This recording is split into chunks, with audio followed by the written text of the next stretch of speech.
O Show. This is the Big O Show. This is the Big O Show.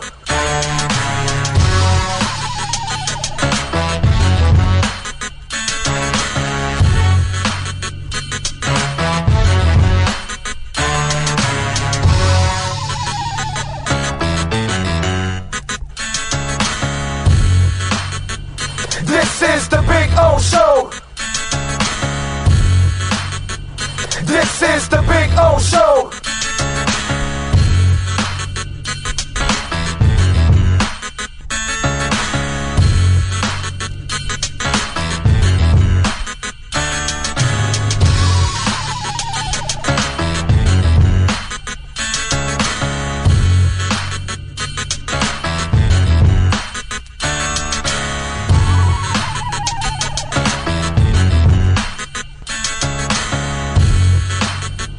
This is the Big O Show.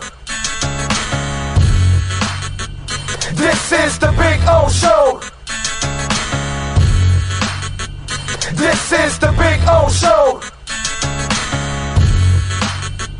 This.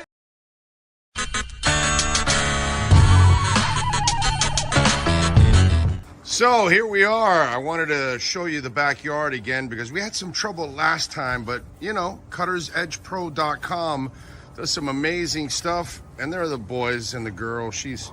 They're having fun. There we go. Right, Maiden? Right, Bono? There we go. They're having fun. I'm having fun. Look at our Sylvester palm. It is beautiful. We got another one in the front yard like that. You can take your home and landscaping to the next level. And the artificial turf, look at that. Look at that, the two dinosaurs going at it, huh? Look at that. I gotta love the dinosaurs. Look at them. They like to bite each other's legs. That's what they do. They play with each other and then they bite each other and they piss each other off. It's fun. One is Bono, which is the one farther away from you, and Maiden. She's the girl right here. She's a badass. That's for sure. So anyway, see the flowers are coming out. Very nice. CuttersEdgePro.com, folks. This big tree there will start budding that I'm showing you there soon. It'll have all kinds of flowers. I'll post another video and I'll show it to you. This is a backyard where everybody gets to hang out. Over there in the corner there, I put the barbecue to cook. So that way it's the farthest away from the house, you know. If I light myself on fire or somebody else, we're out in the corner away from everybody. There you go. So you're getting some flowers coming out, which is a beautiful thing. And I swear by this artificial turf, it always looks phenomenal. I don't have to cut it. I don't have to water it. And so I'm saving a lot of money, hundreds and thousands in the long run, because I'm not watering or, of course, cutting the grass. And you know, here in South Florida, we cut the grass like every 10 to 14 days.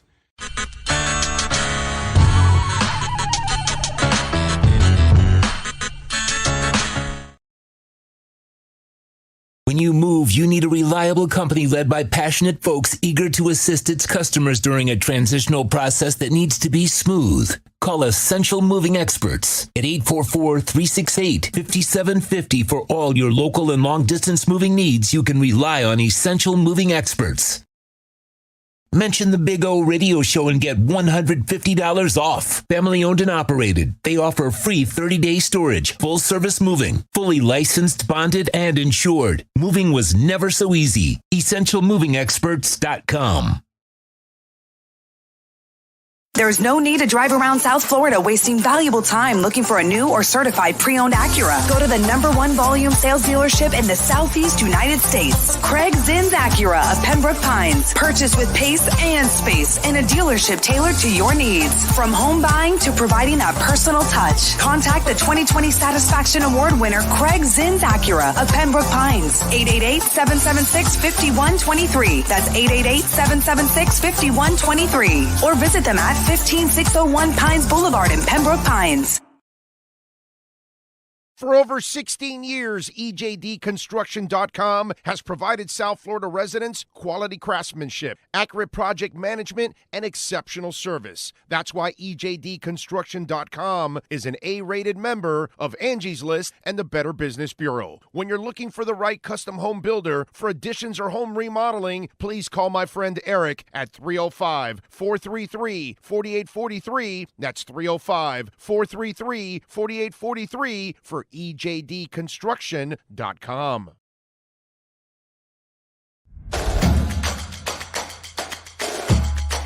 Welcome to Caneswear. New store, new items, same great experience. Family owned and operated since 2010, Caneswear has the latest merchandise from the Miami Hurricanes, Miami Dolphins, Florida Panthers, Inter Miami CF, and more. Come visit us at our store in Davie on University Drive, just south of 595, or online at caneswear.com. Caneswear, the spot Miami fans shop. Oh, I think I know what this is. Houston, we have a package. Hello? No matter where you are, the Sloman Shield home security system guards your home. With next-gen perimeter protection, 24/7 monitoring, and interior motion sensing. And right now, get a free Sloman Shield security system and doorbell camera, all professionally installed, for free. Shield your world, the Sloman Shield. With more than 62 years of litigation experience handling insurance disputes, Welton Rayum is committed to resolving even the toughest insurance claims quickly. At Welton Rayum, they don't get paid unless you win.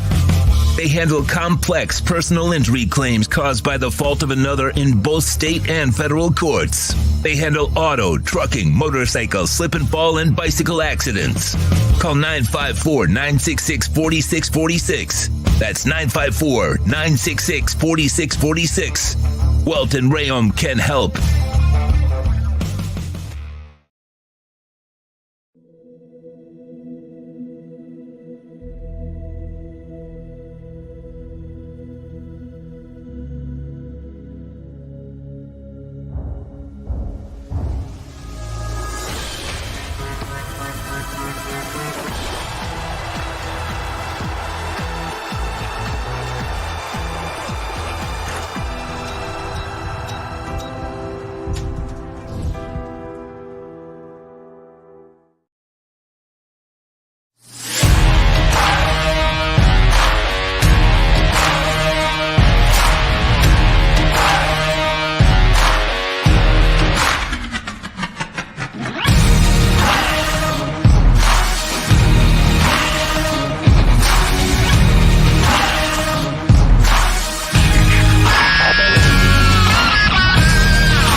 Statements or beliefs expressed on the following program by the host, guests, or callers are not necessarily the opinions of FantasyXS.com, Media Group Inc. ownership, management, sponsors, or website.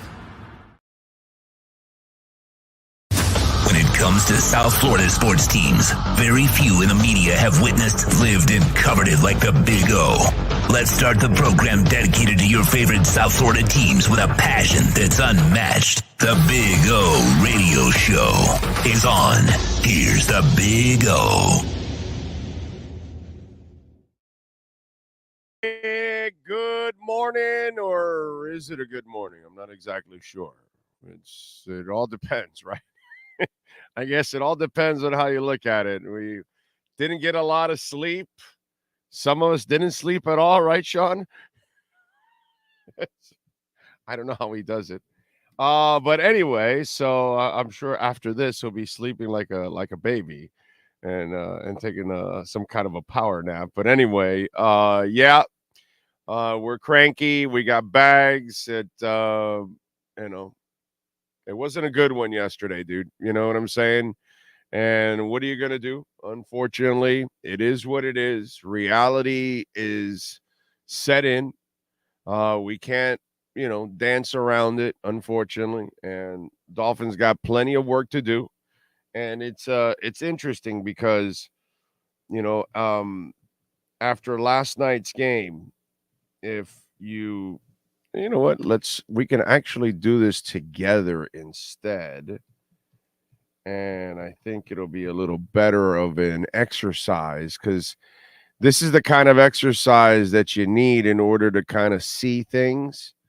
And I was kind of noticing it when I was going around the NFL because this is something that you may not look at because, as a team, you're looking at your own team. And sometimes, we view our teams a little bit better than what they really are, right? And because you want the best for them. And the Dolphins right now, they've got a big hole in their game. They're a fantastic offense. They're a finesse team. And they struggle against the physical, like what we talked about last night on the post-game show. And we talked about even the physical defenses that are coming up. Okay, not the whole team like Kansas City and Philadelphia and Buffalo, but like Baltimore, like Dallas. Like you don't fear their offenses and their quarterbacks because it's just not something that you really fear. But their defenses are physical, so that's going to be a problem, for Miami. And you start to look at it, and I know some people say, well, it wasn't an important loss because it wasn't in conference, which is true. It's very true. But it drops you to 5-2, right? Is what you have now as we sit here together and we go across, the conference and we look at it there. And you see they're 5-2, right? And they're on top of the division. And the Buffalo Bills are 4-3. So they're just a game behind.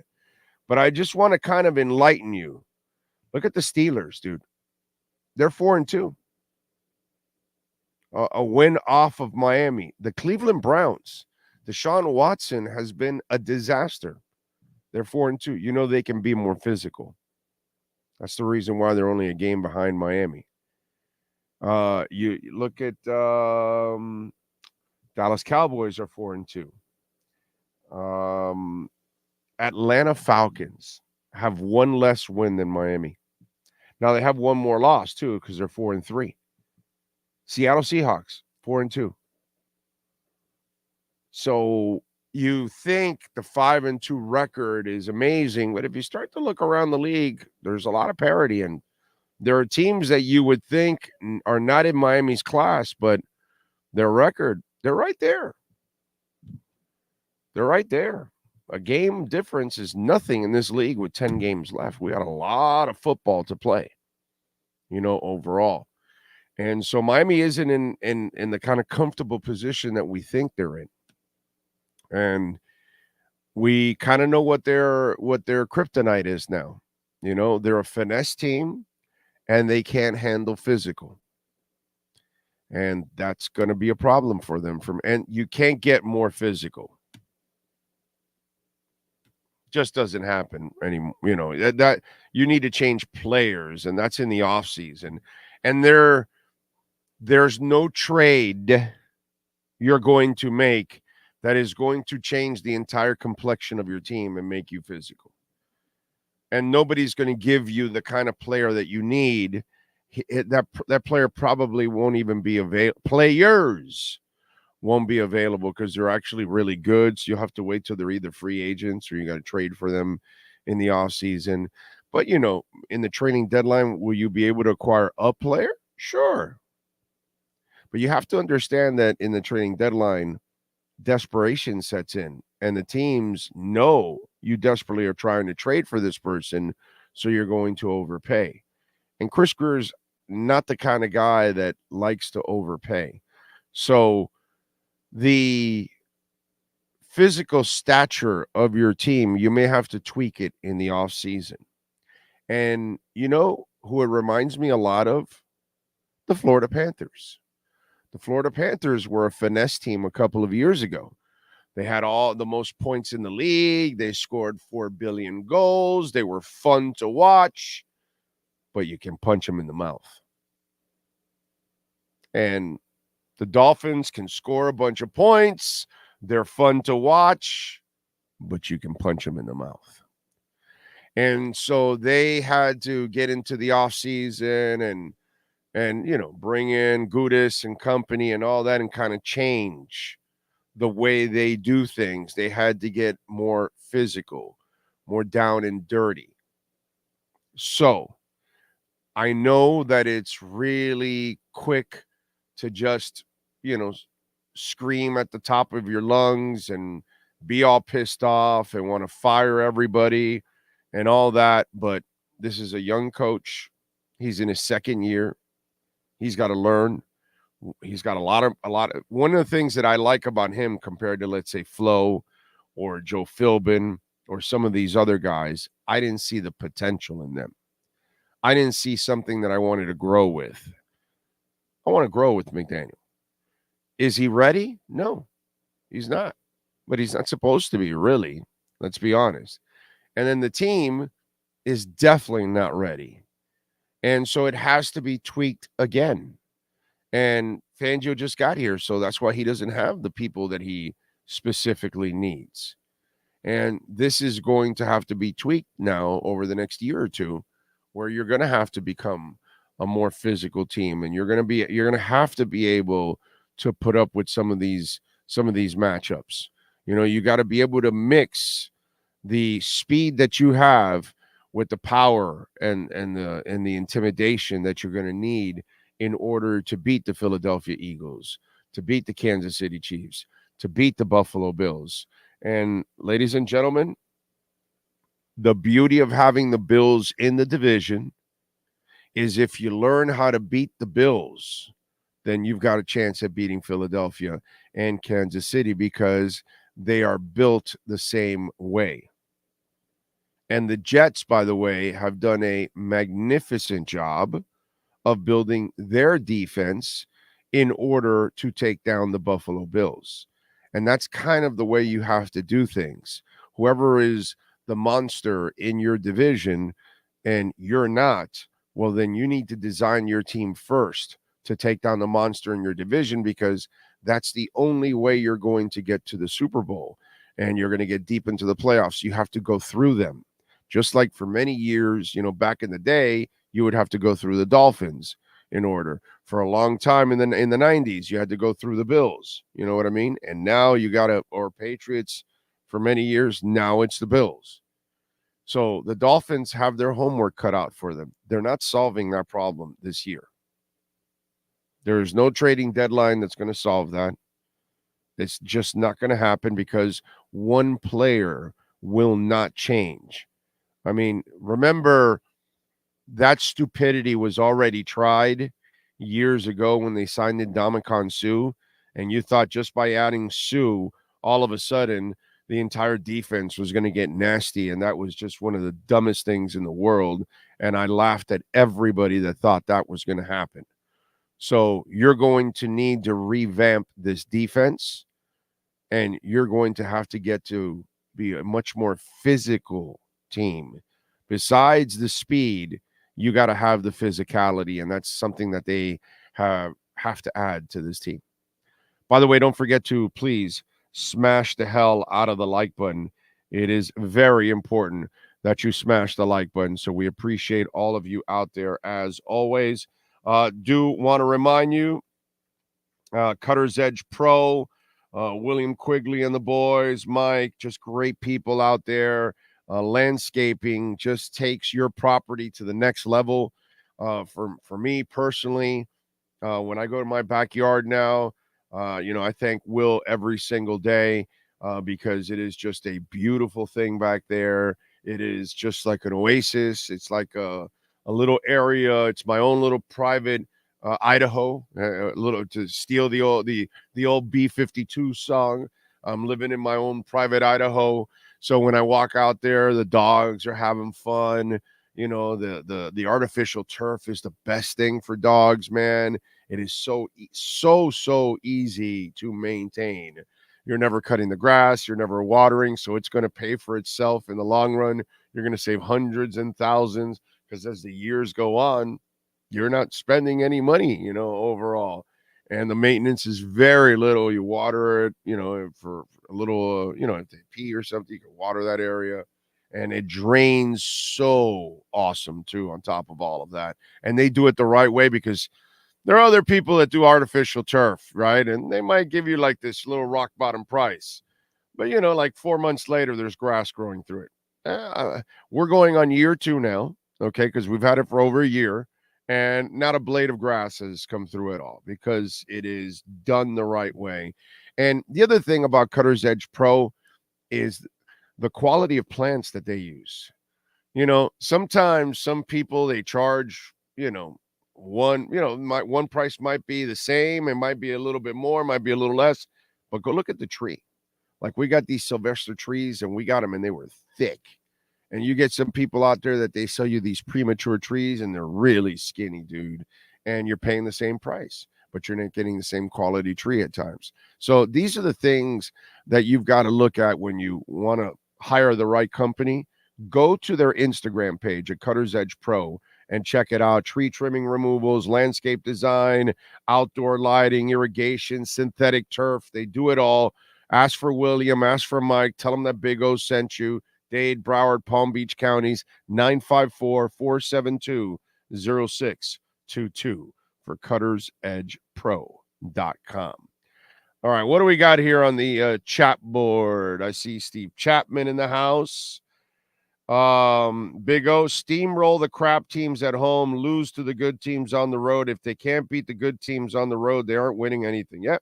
No, it's why do you think I was pissed off 3 weeks ago with the fraudulent performance? Why do you think I was pissed off? You think I'm pissed off because I want to be pissed off, because I want to stir it up, because I want views and all that shit? No, dude, I don't do that stuff for views. If I did things for views, I wouldn't comment about a lot of shit that I comment on, because I don't just do straight up sports.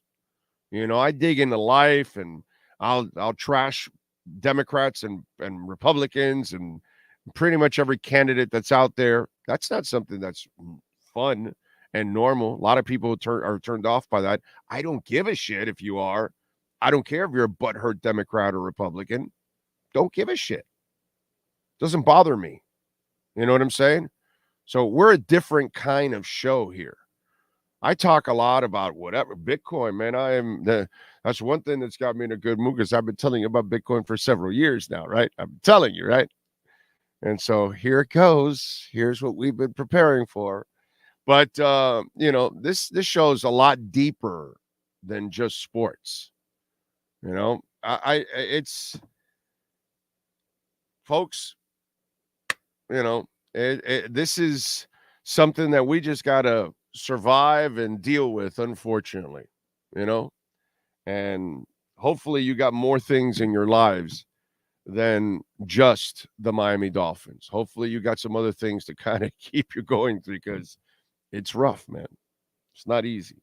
I know it's not easy, but hopefully you'll have some other things to keep yourselves a little busy there. Let's see. Jamie Zorria, Jay Gelfin. Tough loss, lessons learned, not blaming the refs, but do want to hear a response. Who gives a shit about the response from the NFL, Jay? Even if they apologize, none of it means anything. And they didn't lose because of the referees. It was lopsided, yes. They screwed up a couple calls, yes.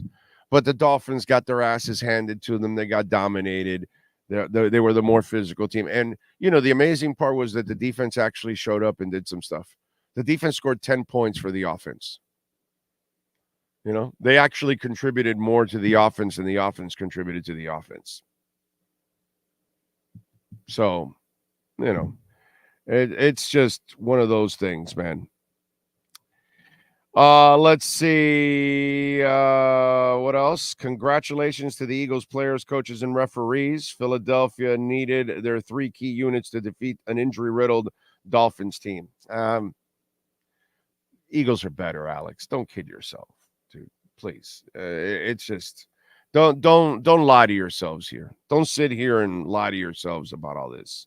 The Eagles are better, period. The Bills are better, period. Physical teams will give the Dolphins trouble because they are not physical. That's it.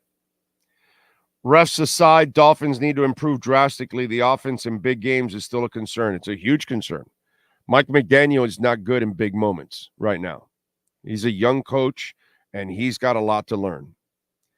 Not a happy Monday, but good morning, all Finns. Finns definitely didn't take care of business last night, and the refs were wearing Kelly Green did not help. Yep.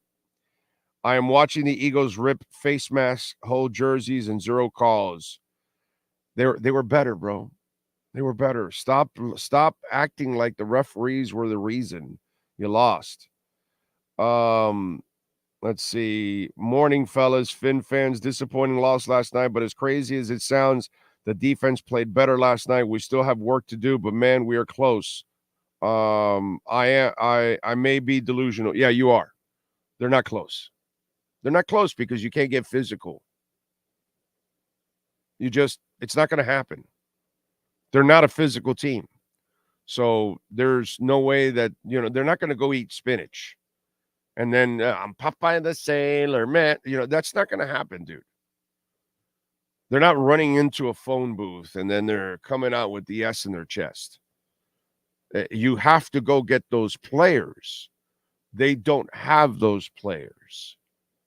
You know what I'm saying? And that's just the bottom line. So this is something that will be fixed in the offseason. They are who they are, and that's not going to change. It was funny because I think it was True Fin Fan yesterday. Was mentioning Marino and all that, and I had to, I guess, remind him I had to remind him also that his teams got pushed around also. That's why they got dominated by the Bills, because the Bills were the physical team.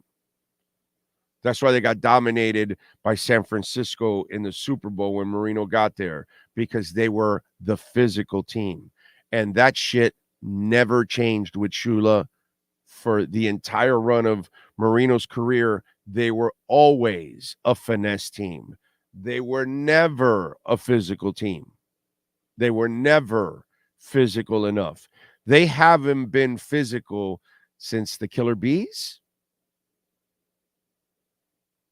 I want to say, anybody want to disagree with me on that? You're going to have to get back to the 70s on offense to be physical and defense, because they were physical there too, the no-name defense. And then the early 80s with the Killer Bees. From that point on, even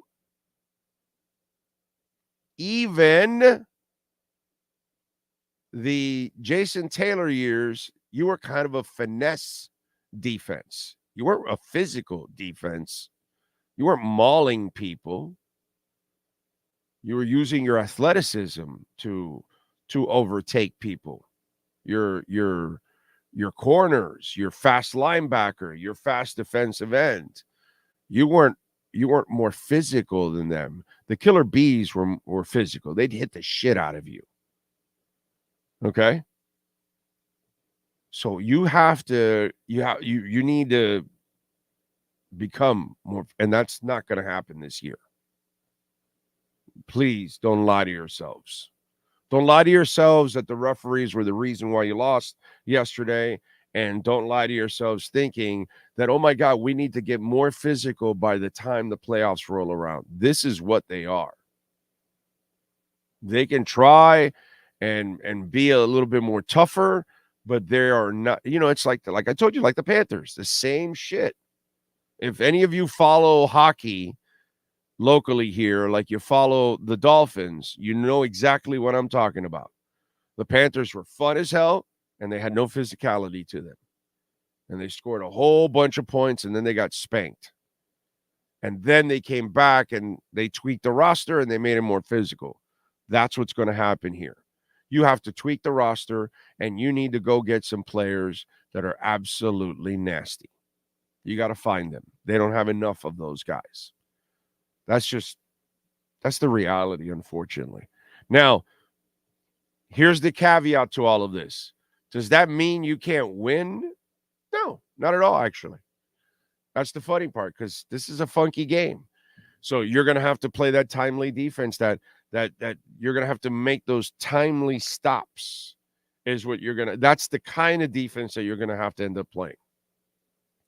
But your offense, man, your offense needs to wake up because and your head coach has got to do a much better job against tougher defenses because he does not respond well.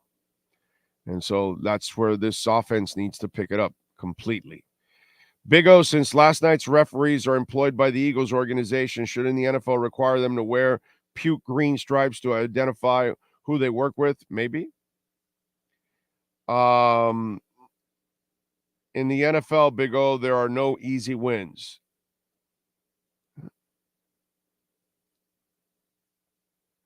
Just look at the 5 they have now. Everyone gives the refs a free pass. NFL needs to do something. It's like watching Trump run unchecked. We are screwed because we need too much help. In next year, we are in cap hell. Nah, they'll fix it. They'll move some stuff around. They can move some stuff around where you're not in cap hell for a couple of years. You'll be all right. They can figure things out for a couple of years. You'll pay the piper, but it'll be in a couple of years. It's kind of like a credit card. You can put it off or so. At one point you're going to have to pay. You're going to have to pay the interest. Like you have to do in your credit card. At one point you're going to have to pay it. But they can put it off for a little bit. They're all right. Our team is just fine, Big O. We played without our best players, man. Geez. And when were they physical with them? I must have missed that. Ty, what football team are you watching? I must have missed that, dude. What football team are you watching? The Dolphins are not physical at all, dude. You know they've lost to Buffalo 12 out of 14 times, right? You know, listen, man, again, this is not the show for the blind-ass fan. If you want to lie to yourselves, you go ahead and lie to yourselves. You know, but I'm not going to allow it. So, Ty, you want to lie to yourself? Go ahead, my brother. You know, I'm not exactly sure why people do that. But if that's what you want to do, you go ahead. Okay? The Dolphins are not a physical bunch. Fully healthy and everything, they're not a physical bunch. Not even close. It's a completely finesse team. Offensively and defensively. They're not a physical bunch. So I'm not exactly sure. If you think that healthy, they match up against Philadelphia or Buffalo or Kansas City, you couldn't be more wrong. The only way they win is with some timely stops, and that's it. It's going to be a bending defense, you know, and then you hope that they don't break too much.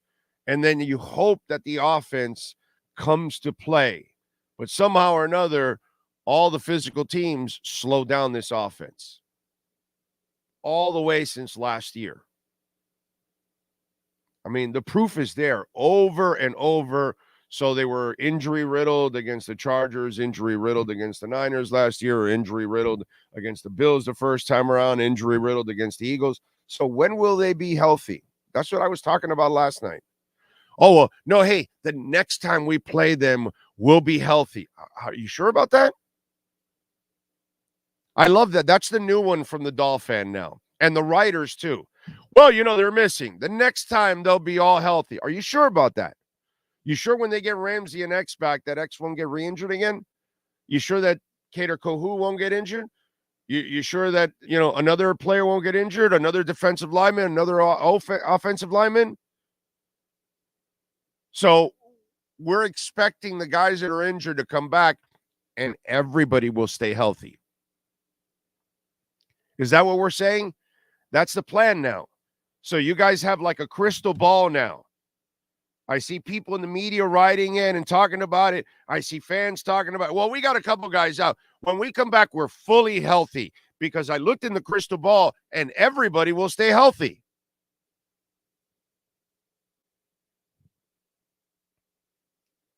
It's cute. It really is. It's cute.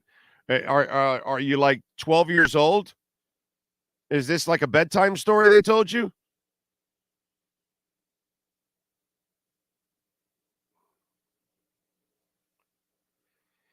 Big O, you're right about us not being physical. They definitely need to change. Enough is enough. I'm tired of seeing his cupcake defense play like this for years.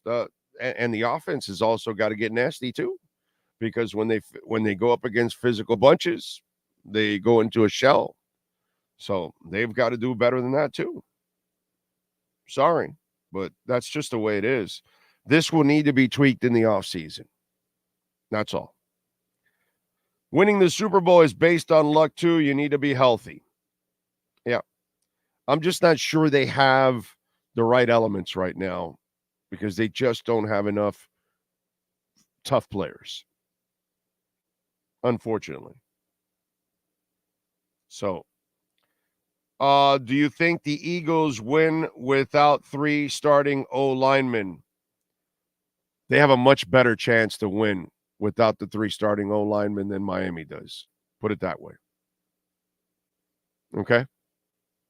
If you want, because they still have their defense, they still have everything else involved.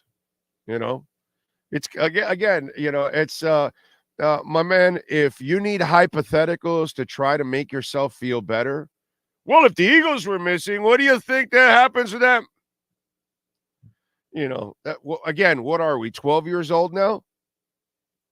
Is that what you do? Well, if they were missing, so let's play the hypothetical game. And what does a hypothetical game get you? Carlos Alberto, what does the hypothetical game get you, my brother? Just wondering. What is it? You get some satisfaction there out of the hypothetical game that has no facts to it, no substance, no reality? Just wondering.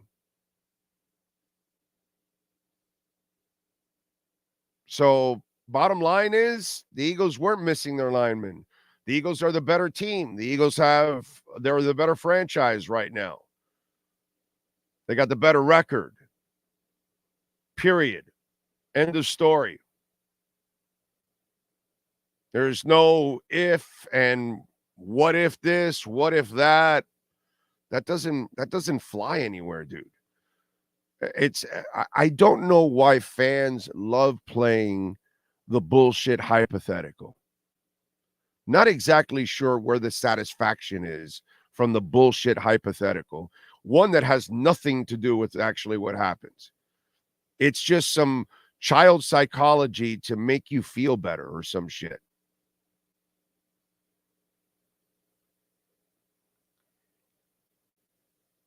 The excuse this week will be weak, but expected. We can't make a statement in prime time. It's simple.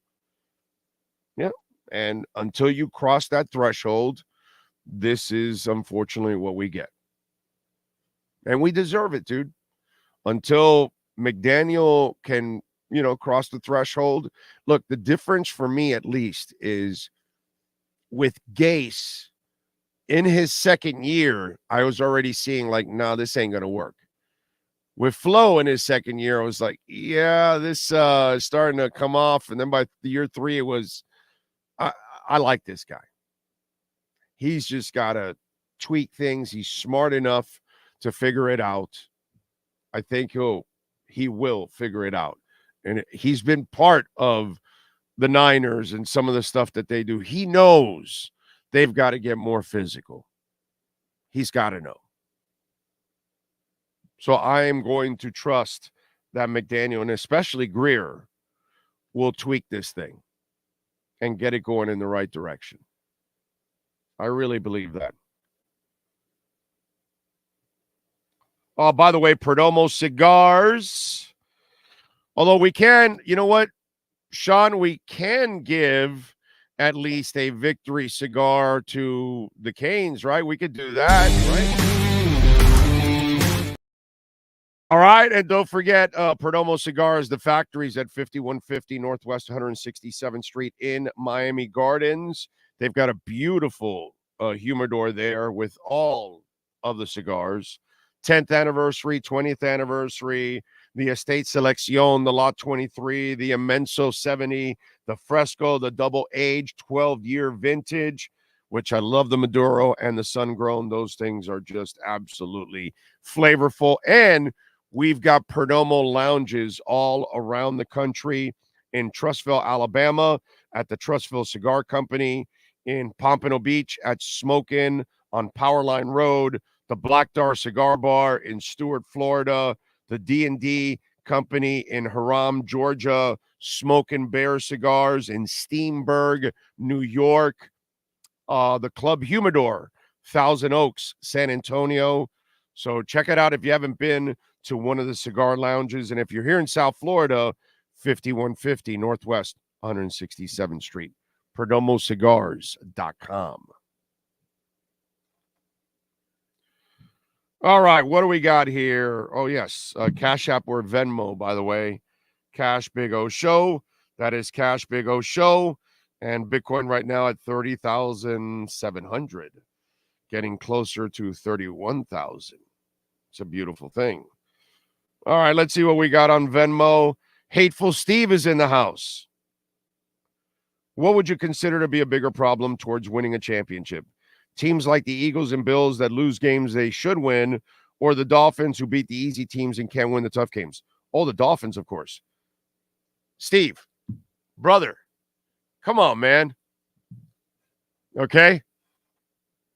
What goes on with the Eagles and the Bills, they win so much, they get bored.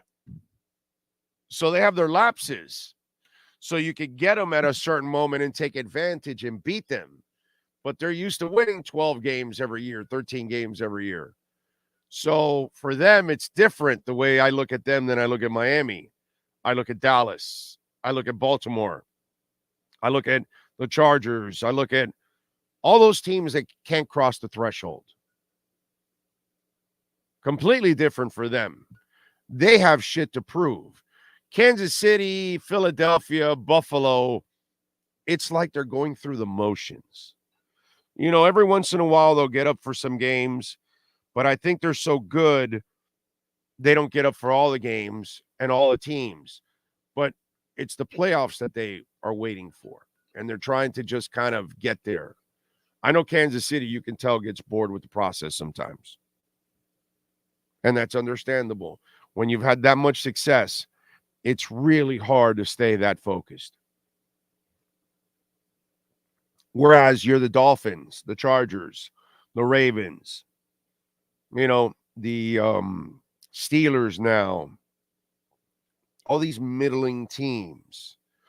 No, your ass needs to stay focused all the time in order for you to cross that threshold and become one of the elite teams that, you know, is there all the time. So I view them differently because they're unproven. And that's where our boys are. We're in that group of unproven teams that we're all trying to, you know, we're the little bird that is trying to impress the mother. And the mother keeps feeding us and trying to get us strong and trying to push us off the nest. And if we're not flying, then she's got to swoop down, pick you back up again in the midair and put you back in the nest and keep feeding you and seeing if you're ready to, you know, be flying and all that kind of stuff. And we keep heading down like we're about to die, and mom keeps scooping us up and bringing us up back up to the nest. You know, that's exactly who we are right now. Unfortunately, you know what I mean?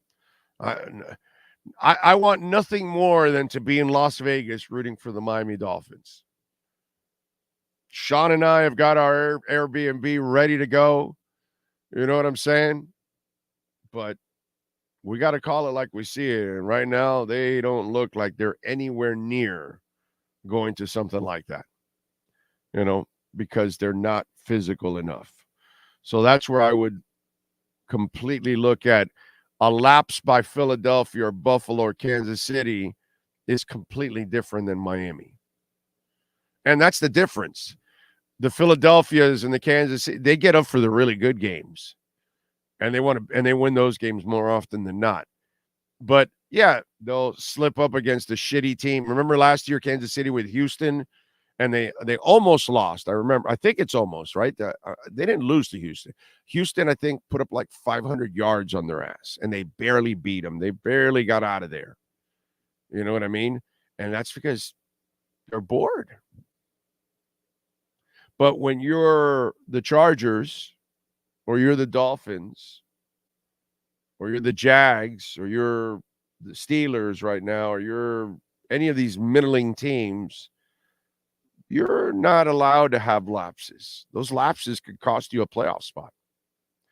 It's not going to happen to the Bills, and it's not going to happen to KC. It's just part of the monster that they are right now, you know? So apples and oranges, Steve, right now. Apples and oranges. Our boys are just not proven. And they got to go out there and get it done. Big O, if the Dolphins don't win and we can't light up a victory cigar, can we still spark up a joint? Well, I think that would be the best thing, yes. I think that would actually be better right there. Because at least, you know, you get a little buzz and you can deal with the loss, unfortunately. Chef Jew says, us not being physical is our major problem when playing the elite. Just being honest. Yeah. I mean, that's all we can do, dude. Doesn't make us any less of a fan just because we admit that our team has a defect. I mean, it's what it is. You know, it's not like we don't love them any less. It's not like we're not going to root for them any less. I was talking about that last night. Like some people are like, oh, God, season's over. And I'm laughing at, because I always, if you're ripping your team, then you gave up on your team. If you say, oh, my God, it's over. All these people I'd say, oh, well, I guess the season's over. What are you going to do? Really not watch anymore? Give me a break, dude. We're all going to watch. We're all going to root no matter what. We can be pissed off all we want. We love the freaking teams, and we stay watching.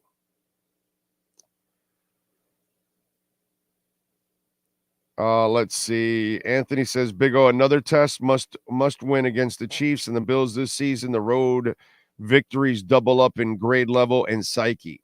Yeah, I just don't see them winning both. That's for sure. They'd be lucky to get one of them.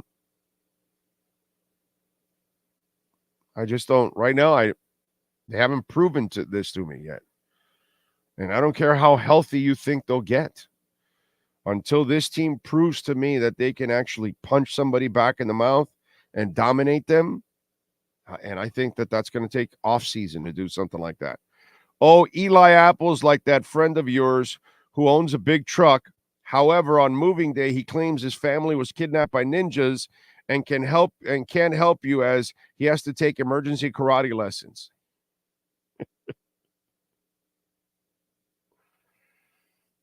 Let's see. Taking the $200 I won betting on Philly and doubling it by betting on Miami to cover BS New England and then doubling it again on Miami beating KC. Chiefs have zero chance versus this team. Well, good luck. I'm starting to get concerned with Tua. He looks nonchalant when we lose these big games. No, he's not the guy that's going to, freak out in bad moments. He's going to stay calm, cool, and collected, bro. That's not his style. So, from what I'm told, behind the scenes, he'll take losses hard, but in public, he's not going to. He's not going to show too much emotion like that. He'll show positive emotion, but he's not about negative energy, bro. It's just one of those things that's just not who he is. He's not wired that way. He's wired like, I will overcome. I will overcome. I will overcome. That's how some of those dudes are wired. They're just like that. Jason Taylor was like that too.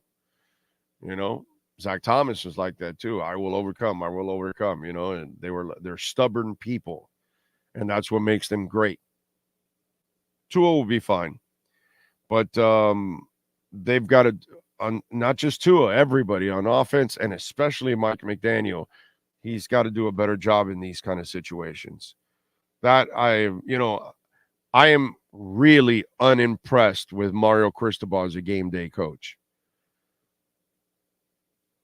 Mike McDaniel is a very good game day coach, but he has one issue that does give him problems, and it's physical teams. And he doesn't do a good job of responding when he is faced against those physical teams. So that's one thing but again, young coach, kind of figuring things out. So I'm good with it. There's a lot of potential there. McDaniel should have put in Claypool when Waddle was hurt. This tells me, Edward, that they didn't trust his ass at all, bro. Okay? I mean, at all. Okay? Nothing whatsoever. Andy Slater is reporting an Alaska Airlines pilot allegedly tried to crash a plane on Sunday while traveling as a passenger in the cockpit jump seat, per aviation sources. The captain told the air traffic controller that the passenger pilot attempted to shut down the engines mid-flight. The crew was then able to get him out of the cockpit. The plane was going down from Everett, Washington to San Francisco, but diverted and landed safely in Portland after the incident.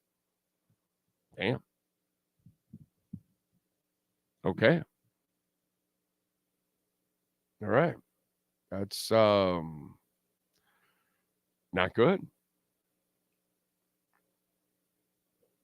Wow. Damn. I don't know. I don't even know how to respond to that, dude. I hope they put that pilot, that person, in jail for life. I don't care if it's just an attempt. You attempted to kill a whole bunch of people. You should not be ever loose again on the streets. Wow. That's not healthy. I don't know about you, but I'm 57 years old. I really never had the inkling to kill a bunch of people or one person or anyone. Wow. That is nuts. Big O, 3 strikes and you're out. We have to beat Kansas City. If we lose these 3 games against the elite, again, they're a good team, bro. That's it. They're just not a great team. If they can't beat the Kansas Cities and the Buffaloes, then they're just a good team. Not a great team. So they'll get their 9, 10 wins, maybe 11, sneak into the playoffs, and probably get spanked, And they haven't been able to cross that threshold yet. That's all. But, I mean, season's over as in what? They're now winning the Super Bowl? Well, you go from winning nothing to winning a Super Bowl. There's a little something in between at least. So let's see what they can do. We were in that game, even handicapped by injuries and crap officiating. At full strength, we win. I don't know about that. At full strength, they're not physical. I'm not sure. Where do you think Miami is physical at full strength? Yeah, you're kind of lying to yourself. Let's be real. Cedric Wilson did fine, but hard to overcome some otherwise blatant calls in pivotal moments. But we didn't make plays when it mattered and other times. So such is life. You move on to the next. Yeah, Tyreek had a chance. Tua made a bad interception. There were penalties that brought back plays. You can't. You got to also look in the mirror too. Miami also shot themselves in the foot. They had plenty of opportunities. They committed stupid penalties. Christian Wilkins committed stupid penalties. I'm not. Look, the referees were not good. Okay, Miami got the short end yesterday in some of those calls. But now, here's the thing. The Cedric Wilson non-call. Does the karma play right after happen for the touchdown? If that play is called? You know what I'm saying? So everything changes. So that non-call, well, it ended up the karma play came after for the tip and for the touchdown, you know? So it's just one of those things that, that kind of balanced out at that moment. You know what I'm saying? But the Dolphins themselves had plenty of mistakes. They had a boatload of mistakes and penalties and just couldn't make the plays. They have to look in the mirror. We all have to look at our own team and say they lost the game. Not the referees. They might have contributed a little bit, but Philadelphia was the way better team. And Miami did everything possible to lose that game. And they were outmatched on top of all of that. So I'm just not going to sit there and just so I can feel better, because that's what you guys are doing. Those of you that want to make it so much about the refs, you want to make yourselves feel better about your team. And you're staying away from the reality of where the Dolphins are at. Psychologically, that's the bullshit that's going on with some of you out there. You just don't want to face where Miami is at, so you're desperately using, the referees as a crutch. Big O, what position do you think we lack physically the most? Defense. You'll get a little more physical with Connor. Liam was all right. He was actually better in this game than he was against the Bills. But you've got to get better on both sides of the ball. This is something you're going to have to tweak on both ends, dude. The pilot story is disturbing and upset as I'm about last night, or you're about to fly last night or something. A story like that makes you put things into perspective. Yes, it does. I was hoping for Jeff Wilson to have a bigger role in the game. Seems like the game for him to have a big role. Maybe they just didn't think he was completely, in game shape yet. And he has his share of injuries, so you don't want to rush him back. Christian, thank you for the love in the super chat. 40 years of the same old shit. We're talking about KC, but Dallas on Christmas Eve. Yeah. I get it, man. I get it. First Take Cruz said Miami gave the game away. Yeah. They did. They definitely did. They gave the game away and they got hammered. Mountain Man Fishing. Let's talk about beating New England next weekend, because they just beat the team we can't beat. Yeah. It's weird, right? How, since Tua took over, that you own New England, and now New England goes and beats Buffalo, and you're like, what the hell is this? And it's just baffling. Yeah. When it was 10-0 to start the game, you're like, how is it that Miami can beat New England all the time now? And Buffalo wallops Miami, and here's New England giving Buffalo fits. It's so frustrating. So unpredictable, this league. It's what it is. How about this? The Dolphins are favored by 10.5 on Sunday. I got to tell you something. There is no way I'm giving 10.5 points to the New England Patriots. I don't know about you, but this seems like easy money to take the Patriots plus 10.5. I'm sure Miami is going to win, but I'm also sure they're not winning by 11 points. I'm sure that this is going to be a kind of a 6-7 point game, something like that, one score, because their defense will keep it kind of tight. They'll play physical. I'm convinced Miami will win, but by 11 points, I don't know. They're kind of banged up in this game. They'll probably hold the X out and save them for Kansas City, because it'll probably be Ramsey and X playing against Kansas City. 10. Would you lay 10.5 points, Sean? Right? This looks like a gimme of all gimmies right now is take the Patriots plus 10.5 points. I mean, I'm not doing it because I can't sit there and root against the Dolphins, which you really wouldn't be rooting against the Dolphins, but you'd be kind of rooting for them not to win by a certain amount of points. And I can't do that. So I'm staying away from it. But if I'm objective, which I am, New England's the play here. 10.5. Over and unders 47. New England's plus 410 on the money line. The Dolphins are minus 550 on the money line. 10.5 is insanity. Connor Williams should be back this week in Armstead after the bye. O-line fought hard underman last night versus a great D-line. Hard to play versus an elite D-line with 3/5 of the line missing. Well, everybody's going to be missing people practically every week, man. This game is brutal, and I don't know when they're ever going to be fully healthy. Lenny says there's no gimme game on Sunday, as we know in divisional games is tough, and the Pats will have a pretty good defense. Yeah, that's why I'm saying the 10.5 is insanity. Tyreek dropped a TD that could have changed momentum. Yes, he did. He dropped a TD. Definitely. And we had another play called back too.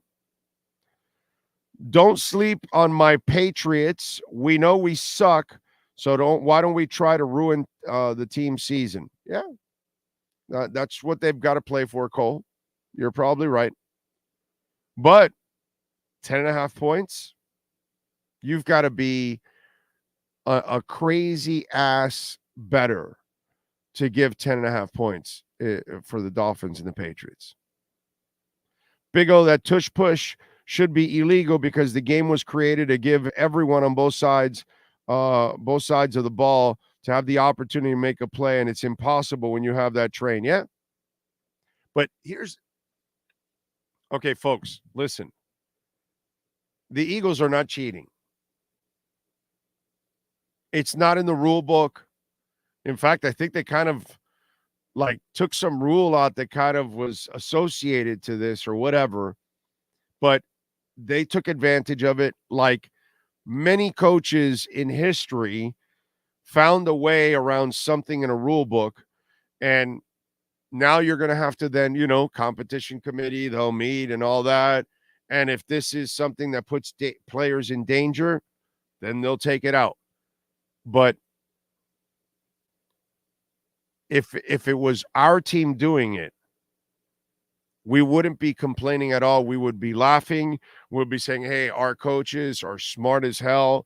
They found the loophole and they're taking advantage of it. So that's where I find it kind of hypocritical that everybody's freaking out on it because they're the ones that master it and they can do it. And not everybody who tries to copy it is successful doing it. So it sucks. It creates an advantage for them, but it's an advantage that they created with their intelligence and their physicality. So I give them credit. It sucks, but I give them credit. Okay? I hope my team one day comes up with something that they're able to take advantage of. Oh, wait, that's right. The Wildcat. They got away with that for a couple games. Gimmick, right? Now, it's not as long-lasting as this one. This one's a little bit more long-lasting, but it was a gimmick. People come up with shit like that. Not a gimmick, but it became kind of a secret weapon with what they did with Jim Jensen years ago. Not the same, but man, he was money. Well, it seemed like something you couldn't stop. So if you can come up with something that can give you an advantage, you do it, man. And God bless him, dude. Give him credit. I know if it was the Dolphins, we'd all be loving life. Let's not be hypocrites about it. Let's call it like we see it, folks. Let's be fair. We're all just jealous that, they get to do it and do it good and we can't.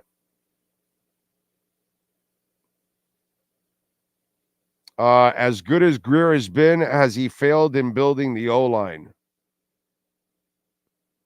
Michael, aren't they the number one rushing team in the NFL? Is the quarterback running around for his life? Do you remember what's gone on here with the O-lines of the past? These O-lines are better than what you've had. What are you talking about, dude?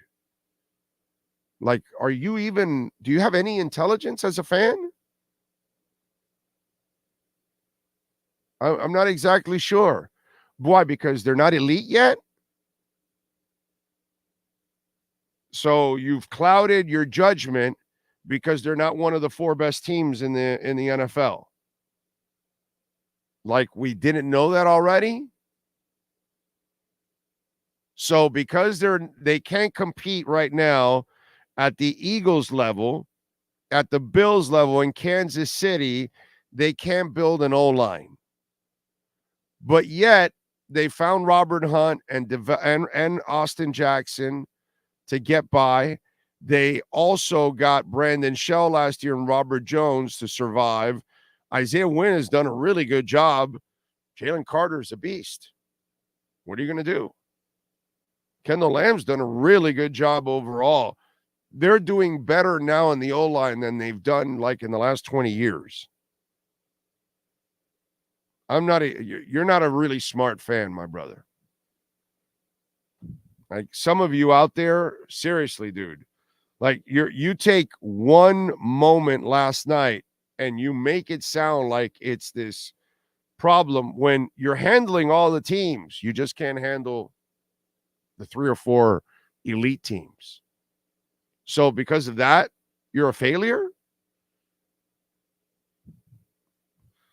Some of you out there, man, you really need to watch this game. You need to learn and you need to stay quiet before you actually talk because you're not very smart. So it was a stupid question, Michael. Sorry, brother. If you're sensitive, this is not the show for sensitivity. This is not the show for blind ass fans. None of that shit, bro. If you're going to say something fucking stupid, I'm going to call your ass out. And if I called your ass out, then maybe you got to learn that you got to know more about football before you ask. Bro, this is not a sensitive place. I don't have time for football 101. If you can't see what happens in front of you, I can't help you, dude. That's all.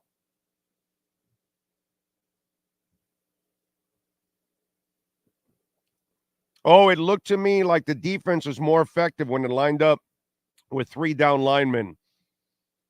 I'd have to go back and look at that, Gordon. I can't say I noticed that. I will say this, dude. Defense did better than I ever expected. They didn't, I know they got pushed at the end and they got pushed around that final drive and they were probably worn out already at that point. But put it this way, okay? There's a bunch of people on this thing here, okay? Did the defense do enough to win the game? Because to me, I kind of think that they did. It was more that the offense was an absolute failure because the defense provided 10 of your 17 points. You lost 31-17. Tyreek drops a touchdown. There was another touchdown called back. You throw the interception, all the penalties. The way I'm looking at it, the offense is the one that really failed yesterday. They did not step up to the challenge. They weren't able. Do you guys look at it the same way? Like, I can't expect the defense to be dominant because that's not who they are. Plus, if you don't have X healthy and Ramsey healthy, that's the only chance you have to be as dominant as possible because you'll have your two guys covering out there in the island, and you can leave everybody out there. Do you guys feel the same way that really the offense was the real failure yesterday, even more than defense? Because I almost feel like towards the end in the last drive, when you were finally getting pushed around and you were worn out at that point, I just don't blame the defense at that point because it's just the offense that left them out to dry. Just hung them out there, dude. And that's my problem, that the offense just failed, dude. And the defense gave me enough last night to win that game. That's kind of the way I see it. I don't know if you guys see it the same way.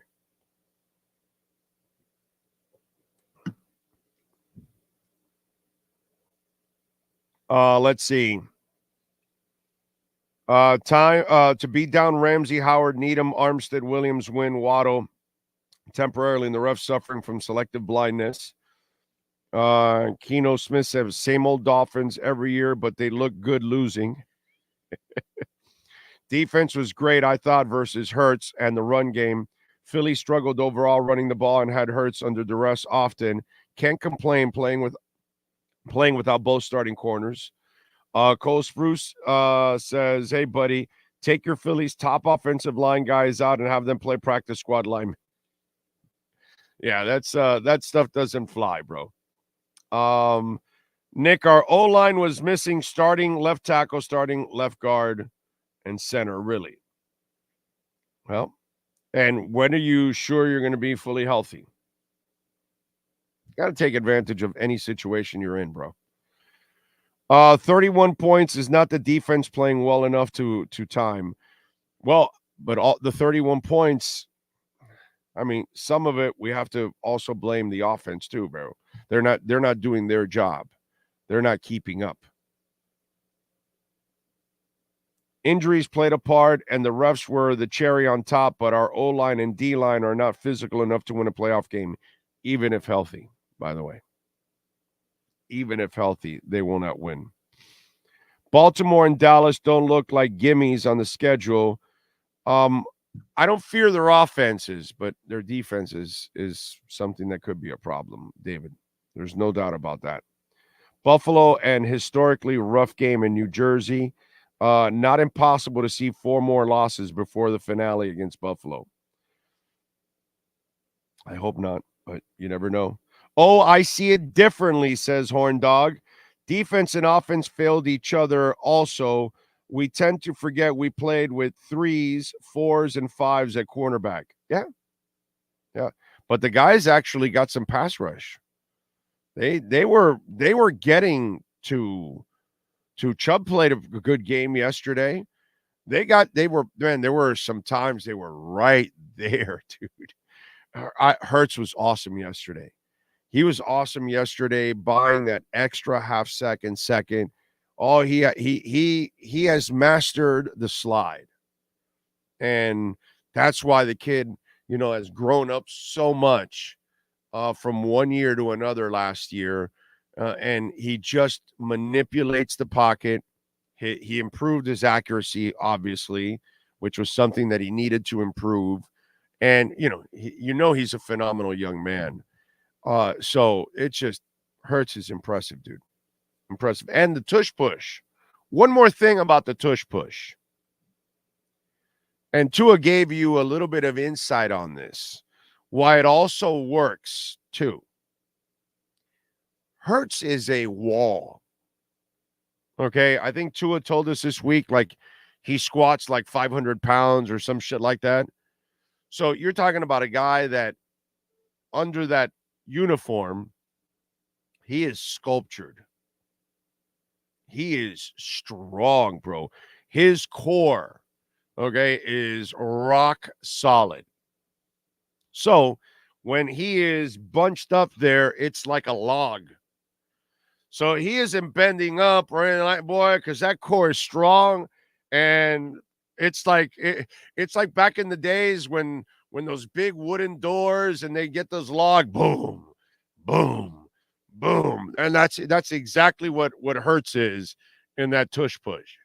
And part of it, it's because he's such a strong human being. Hard to bring him down.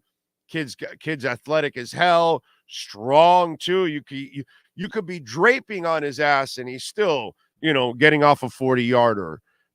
That's the other thing. This kid he's special, man. He's special. Give Jalen Hurts a lot of credit.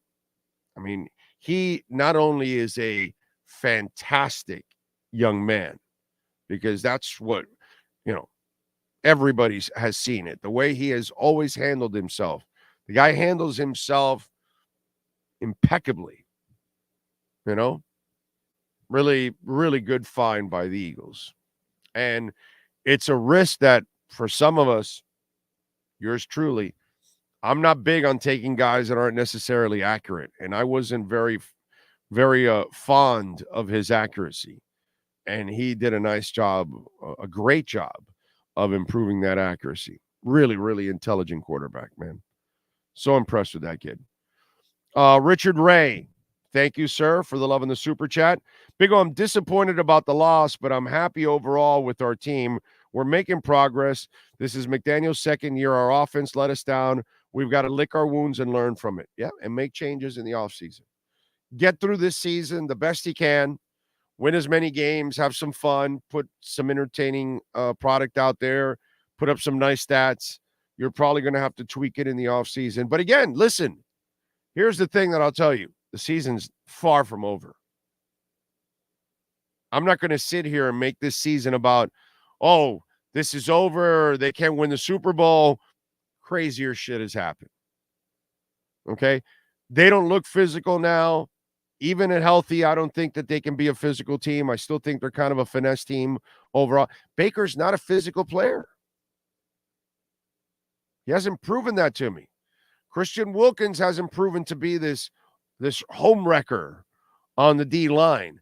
Raekwon Davis hasn't proven to be, as big and strong and intimidating as he looks. He doesn't play that way. So what do you want me to tell you? I don't see Chubbs and Phillips throwing people aside and backing, tackles on their asses like Jalen Carter did to win yesterday, where he literally ran his ass over. I don't see any of that. So it's not going to happen overnight. You're going to have to find those kind of players. You're going to have to, like the Panthers, you're going to have to go find a Radko Gudas.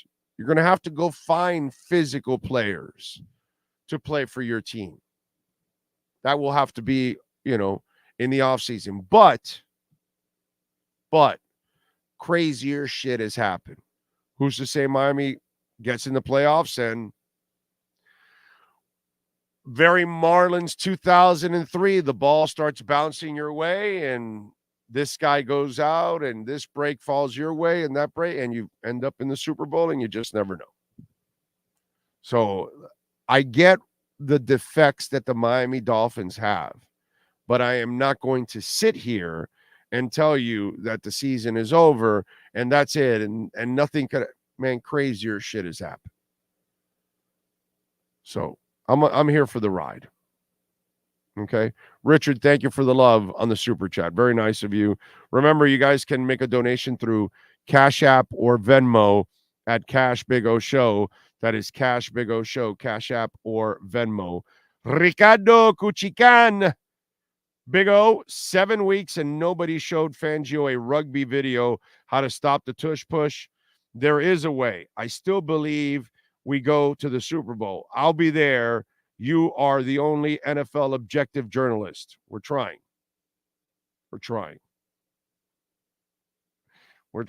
Even if it's painful to be objective. Howie Duet says, don't know it was a bad choice or an option routes or bad play design, but saw receivers running routes into the same spot. Yeah, the interception. Yeah, apparently it was designed that way. McDaniel was explaining it, but there was another option for one of them to choose, and I guess they chose the wrong option, and when they chose the second route option that they had. It put them in the same area, which then put the other defensive back in an area where he could step into that pass. Although, if you really look at it, even without that DB, it was going to be hard for Mostert to make that catch. Dude, it wasn't a good decision by Tua.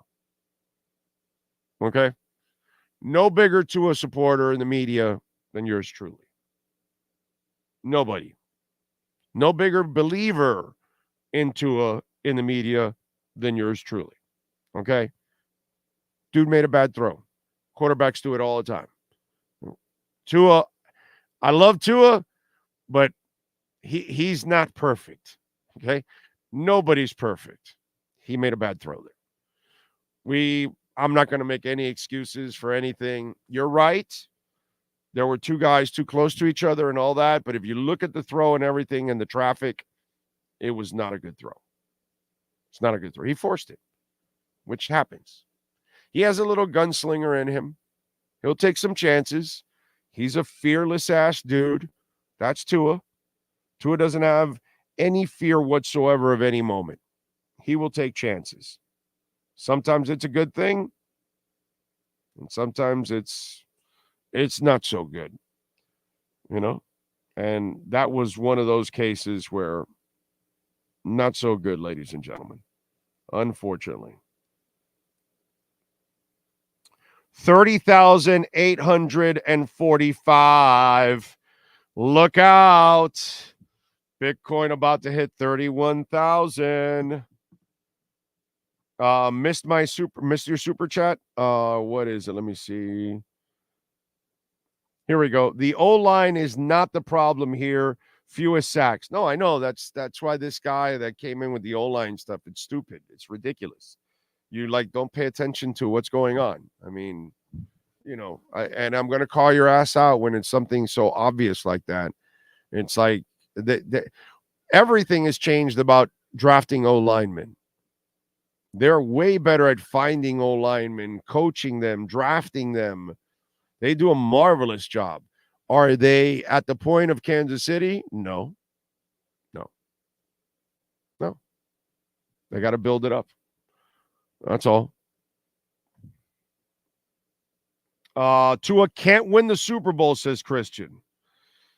Okay. I guess it's over then. The interception by Tua was underthrown ball because he wasn't able to step into the throw. Jermaine, bad throw. Period. Bad decision. That throw should have never been made. There was too much traffic in that corner. That was a bad decision. End of story. Let's not try to create anything for Tua on this one. That was all on Tua.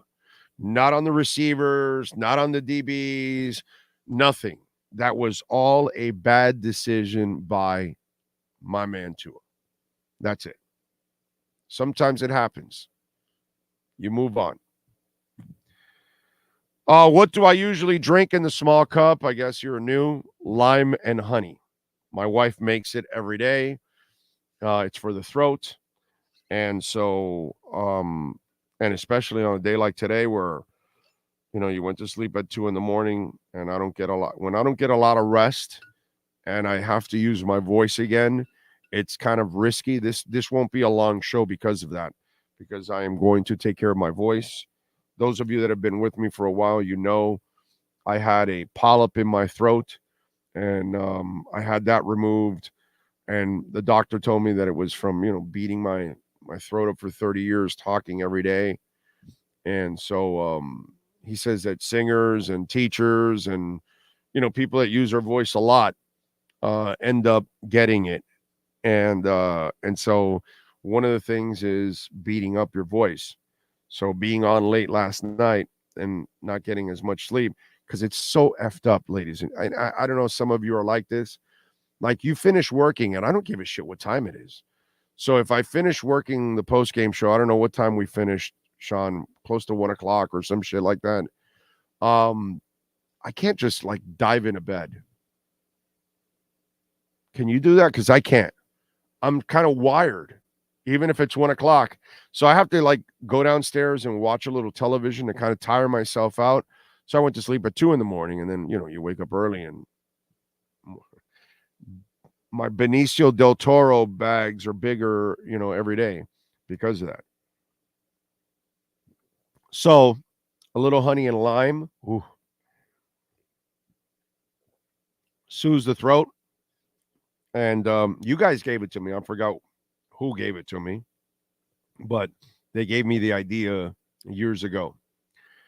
Let's see. Big O buys his clothes at concerts and sporting events. Yeah, that's about it, dude. You got it right. Yeah, that's when I die, I told my wife, you got to bury me in a U2 or Iron Maiden concert shirt. Yeah. What's your go-to store to buy clothes or shoes? Concerts, sporting events, Caneswear.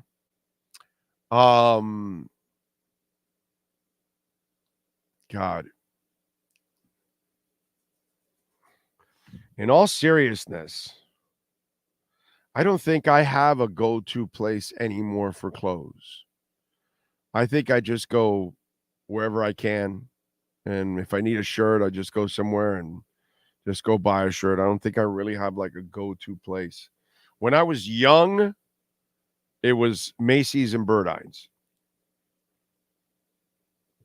But now in my older age, I don't care, bro. I'm not out to impress anybody. I don't really give a shit. You know what I mean? I go out on sales calls and I've got a concert shirt on. I'm not wearing a long sleeve shirt. I am who I am. Everybody knows who I am. I'm not changing. You know what I mean? So, you know what you're going to get with me, pretty much. So, yeah, I'm at a point now in life where I just don't give a shit, dude. It's just the way it is. So I don't think I have a go-to place anymore. Zayas. Oh, man. 49th Street. I remember Zayas.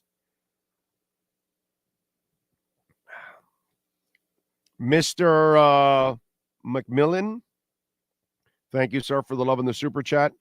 Finn's adjusting to 100 injuries, new defense. McDaniel's adjusting to great teams. It's week 7 of our team is at 60% potential. We need to peak in January. That sounds all well and good. Still don't think they'll be physical, but hey, man, season isn't over. So, well, let's enjoy the ride. Okay? Right now it's hard to enjoy a loss. It's hard to deal with this week, but let's move on and eventually get to the Patriots game and hopefully get a victory, and then we'll see what happens with the Kansas City game and what else. No Chess King. Nope. No Chess King. Chess King. That is a classic. I buy all my clothes at 7-Eleven. That's a good place. Oh, thank heaven. Christian, thank you for the love. He says, I feel like 2 weeks in a row we came out flat.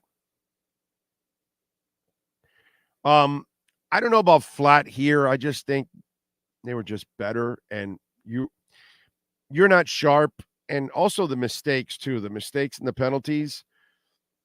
McDaniel's got to be a cleaner coach, bro. He's got to be a cleaner coach. Listen, man, if I'm going to pick on Mario Cristobal, I have to pick up Mike McDaniel too, right? It's only fair. And I think Mario Cristobal's teams are unprepared, undisciplined.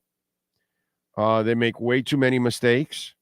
And right now, Mike McDaniel, brother, it's great that you joke around and all that, but your teams continue to be undisciplined and they make too many mistakes. And you make too many mistakes as a head coach. So you need to get better and sharper at all of this. Let's be honest. Whoa. Let's be honest about this.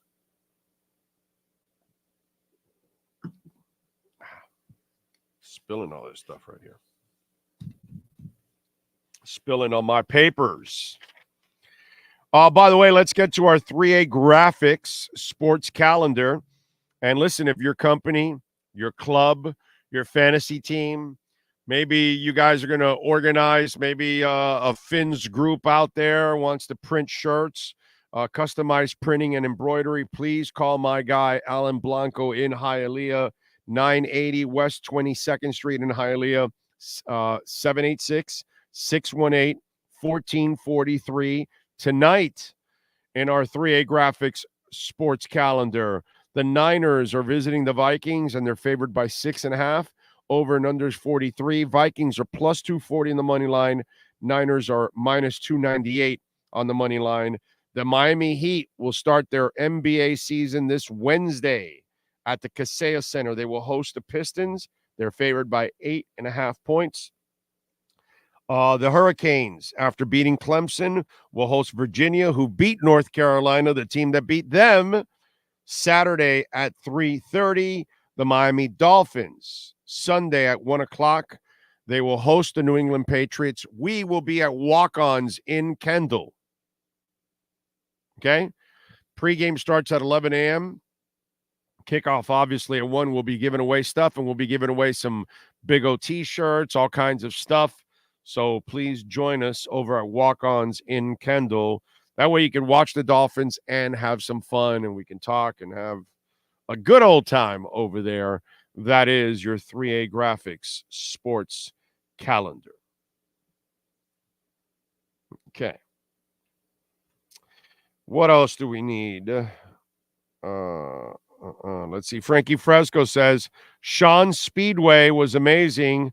They need a Taco Bueno.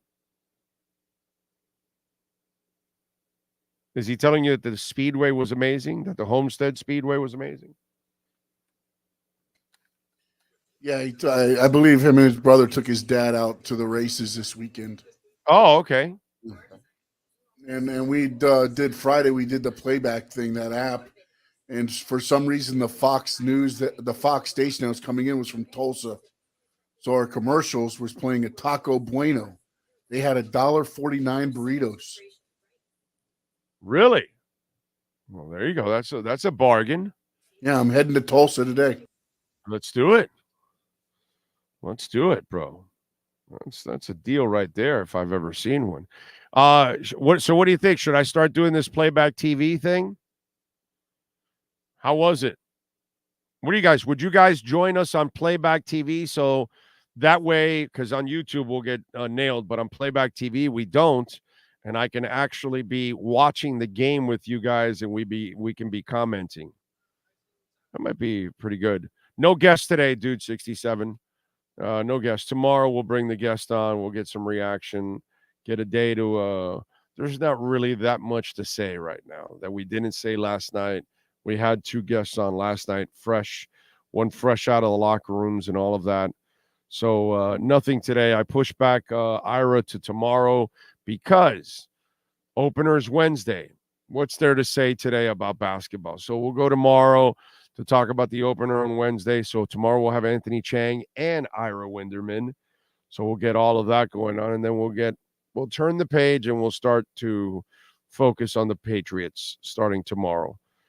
You know, listen, I'm not going to sit here and I didn't do it with even the Bills game. The only thing I said, hey, we got to get to that next level, you know, and unfortunately, the performance wasn't fraudulent 3 weeks ago. The performance was the reality of who they are, and they cannot match physicality, you know. So that's the problem, and I don't know if they'll fix it this year.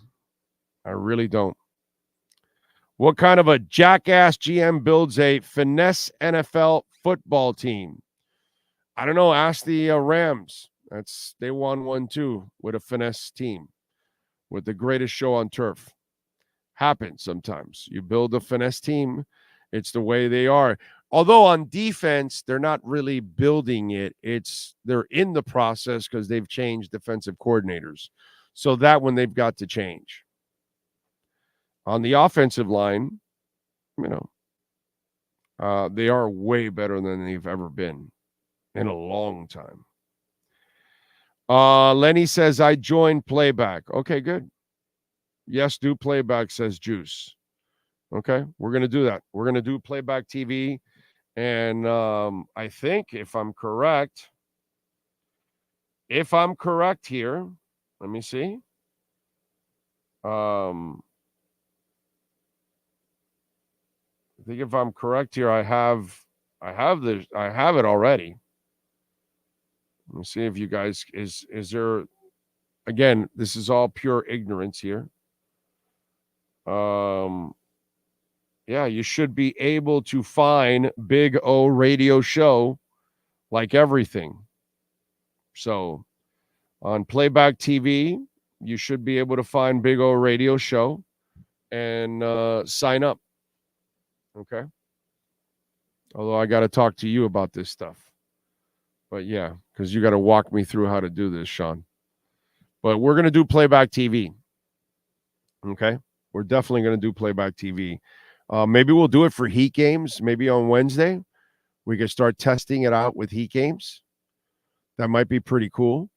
And then we can start, and maybe we'll start doing some of the Dolphin games. Although, man, it's hard to do Although I won't be able to do it when I'm at a restaurant because I'm usually talking to people and giving away prizes and taking notes and stuff like that. So it's a little harder. But who knows? Well, maybe we could do it for the Canes games or something like that. We'll see. Big O, I think you're shadow banned on Twitter. I can type your handle in verbatim and it still doesn't come up even though I follow you. It's unbelievable. I don't know what that means. I have no idea. I don't know. Jonathan Cagle, thank you for the love in the super chat. Big O was there PI on the Tua interception? Sure looks like Mostert got hit before that interception. Jonathan, dude, it was a terrible throw. It was a bad decision by Tua. He should have not made that throw.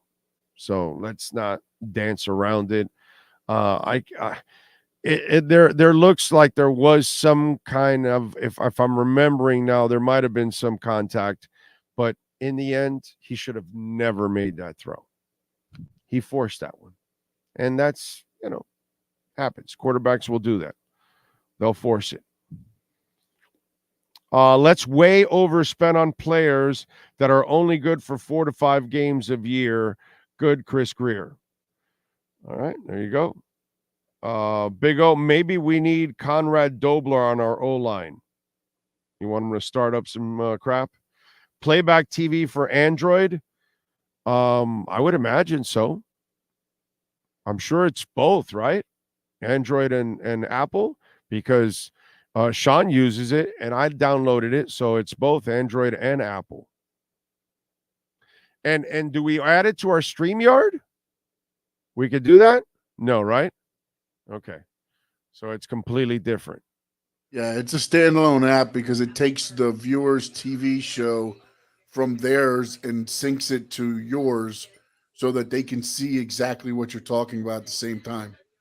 So it syncs all the TV as you're watching it. So when you're talking about it, they can see it. They can follow along the same thing. You can do it on a PC? Yeah, I do it on my PC right here. Okay. All right. Okay. Yeah, I use my same setup. You just got to change your mic and camera when you're in the app. That's all, to match what you have now. And then it just goes right there. Put your little picture on the bottom and your face. You're like a talking head. It's just your face on the bottom of the screen talking over. You can have the volume up on the stream as well as you talking. Everybody has their own way of they can hear, or you can cut the TV all the way down and listen to just you. Either way. Okay. All right. Well, there you go. So we will get it done, and you guys can actually, I'm pretty sure that you can sign up to Big O Radio Show somewhere there. I know I have it there. Let me see if I am actually signing up on my PC right now as we speak, and to see if I can actually get it done like you said, which should be able to. Make sure you sign in as a creator also. You got to get approved. Yeah, that's the only thing that's my thing that's next. Okay, that's it. Once they give you the approved, then you get the room, and then you can do whatever you want to do. You said Yeah. Yeah, I have to become a creator. That's the only thing that's left on it. And that's why I was going to ask you, what the hell do I do to become a, yeah, it says there, become a creator. So that's the only thing. So I will become a creator, and then you can look for Big O Radio Show on Playback TV. And I think we're going to be able to do some of this stuff and get away with it and have some fun, because YouTube tags our channel gets tagged for everything, dude. Every little thing that we put out there. I don't know why, but they certainly have it in for us. So they don't make life easy for me and Sean. Put it that way. 30,836 with a little Bitcoin, baby. It has decoupled, by the way, from the stock market. Okay? Stock market is barely in the green at 13. S&P is at 12. And the NASDAQ is just barely down, almost nothing. Enough with finesse references. This team needs to be more physical on the O-line, but this is a physical team. When all players are healthy, we need to show that physicality against elite teams for sure. Well, that has to be proven. That hasn't been ever proven. Until they prove that, Lester Cotton and Liam out there won't win you many games. Liam wasn't that bad yesterday. He was all right. I got to watch it again, but I don't think he was as terrible as he was in the Bills game. He didn't make as many mistakes in the Bills game. He actually got better. So losing to the Jets and Eagles are not elite. The Eagles are elite. Zach, I'm not sure what you're watching. You might have meant something else. And they didn't lose to the Jets yet. So maybe they win both against the Jets. Manny Gonzalez says, Big O, do you think the booth should override the refs on the field when they catch a missed penalty? Get it right. No matter what, just get it right. So, yes, sir. On the Zach question, I think he's saying losing to the Jets, the Eagles are not elite, is what he's saying. The Eagles aren't elite because they lost. Oh, no. The Jets have a defense that can bully you, bro. That's something that Miami doesn't have. That's why the Jets were able to muddy up that game, because they can get physical and nasty with their defense, something that Miami has no shot at doing at all, because they don't have the talent that the Jets have. Okay?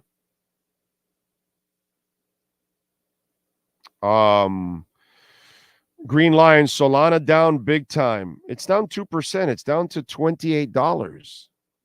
What are you talking about? Solana was at 1995 on September 26. September 26, $19.13. It's at $28. It was at $22 on October 10th. It's the 23rd. It was at $23 on October 17th. It's at $28.93. I get it that it peaked yesterday at $29.37, but being down to $28.93 is not way down. You people don't really follow this. Solana is way up. In the last week, it is up 24%. In the last month, it is up 48%. In the last 3 months, it's up 16.7%. Some of you out there, man, you act like you know what you're talking about and follow the crypto market, but you don't follow the crypto market, because Solana at $28 is not way down. It is way up. Just because it's slightly down a little bit today, the amount of money that it's gone up. Dude, this thing was at, we talked about it when it was at $10. Okay, and that was, let me see.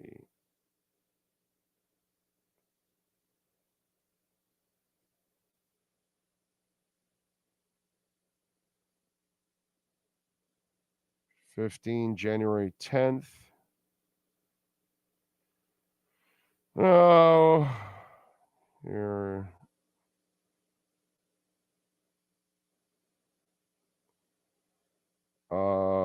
December 27th, it was at $10 last year.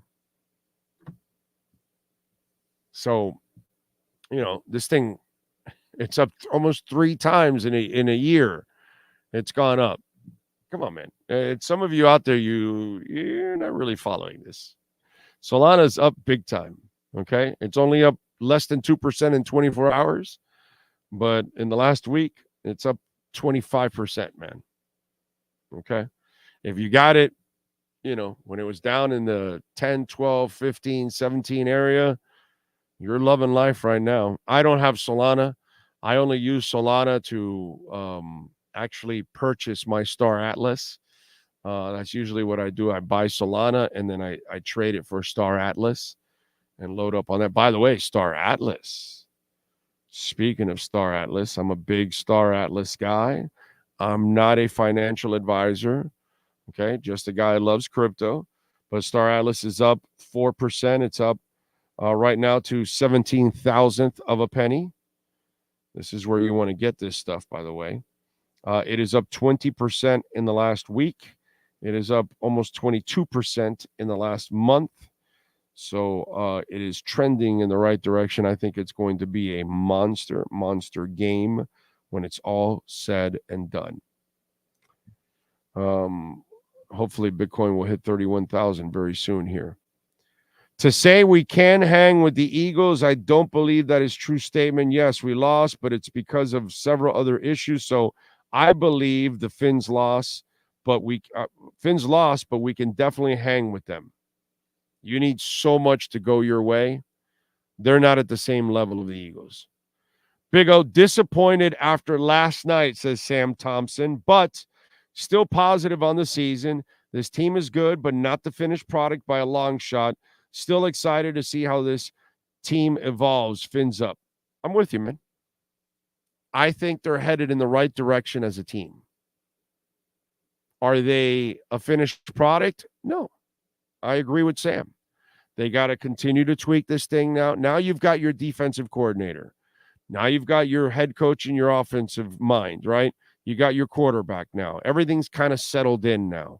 And you got your front office. Now you know what you're working with. Now you're not making any more personal changes. I had talked about this yesterday. The rut you've been in since Shula left, from Jimmy on, where you were constantly changing head coaches, assistant coaches, personnel directors, front office, all that stuff, that continued to give you another reset, another reset, another reset. There are no more resets now. Now the people in place, the philosophies are set. Now you can build out from here the way you need to build. So they now know you got to take down the Bills. So you've got to build a team to take down the Bills. And I think that will take shape in this offseason coming up, where they will tweak it to become more physical. That's all. Not the end of the world, folks. Okay? It sucks to lose, but we kind of know where they're at now. The Browns, by the way, defeated the Colts 39-38. They're 4-2. Just one game behind the Dolphins, the Cleveland Browns. And their quarterback has been dog shit. And this was with a backup. Supposedly he's coming back next week. Pats defeat the Bills 29-25. It's the weirdest thing. The Pats beat the team that dominates Miami, and Miami dominates the Pats. Just can't explain it. Falcons defeat the Bucks 16-13. Desmond Ridder sucks. And Atlanta's 4-3. They have one less win than Miami. One more loss, too. But again, not too far from the Dolphins. Ravens dominated the Lions. Remember I told you Lamar Jackson would have that game? It was like a really easy game for him. And I don't know what happened to the Lions, bro. They tore up the Lions. There was so many guys open and making plays out in the open field, fullbacks and tight ends and wide receivers. I watched that game, dude. I don't know. The Lions, it's like they came in with this big head and they got throttled. Steelers defeat the Rams 24-17.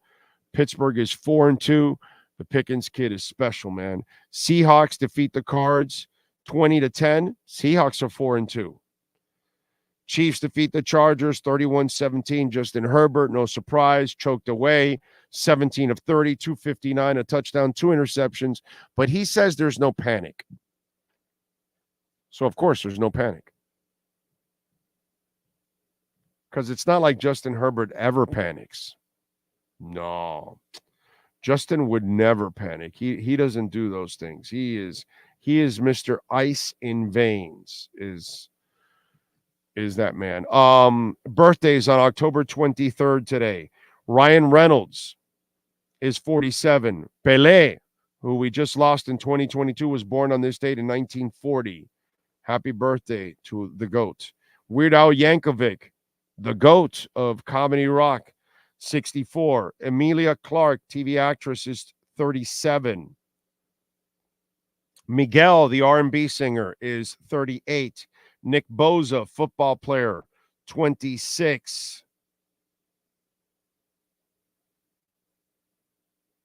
You got to help me here. Carmella, wrestler, she's 36. Do I get a thumbs? I got a thumbs up. Okay. LeVar Ball is 56. God, really? They put him on this list? Jesus Christ. So when you're a train wreck, you're also a star. All right. I guess it is what it is. Roberto Trujillo, bassist for Metallica, is 59. Johnny Carson, was born on this date in 1925. We lost him in 2005. Movie actress Kate Del Castillo is 51. Dwight Yoakam, country singer, is 67 years old. Those are your birthdays today. Let's go with music history on this date. In 1976, Chicago started a 2-week run at the top of the singles charts with If You Leave Me Now, You'll Take Away the Biggest Part of Me. Ooh, no, baby, please don't go. All right, in 76, Led Zeppelin made their U.S. television debut on Don Kushner's rock concert. Tonight on Don Kushner, we're going to have a band, an American band. Okay, here we go. Anyway, they played Black Dog and Dazed and Confused. In 95, by the way, I lived for the Midnight Special and Don Kushner's rock concert. Those two things. I mean, it was like concerts that I was waiting for every night. So awesome. God, I love Don Kushner's rock concert and the Midnight Special. That was so much fun. In 95 on this date, Def Leppard got a place in the Guinness Book of World Records by playing 3 gigs in 3 continents in 24 hours, performing in Tangier, Morocco, London, and Vancouver.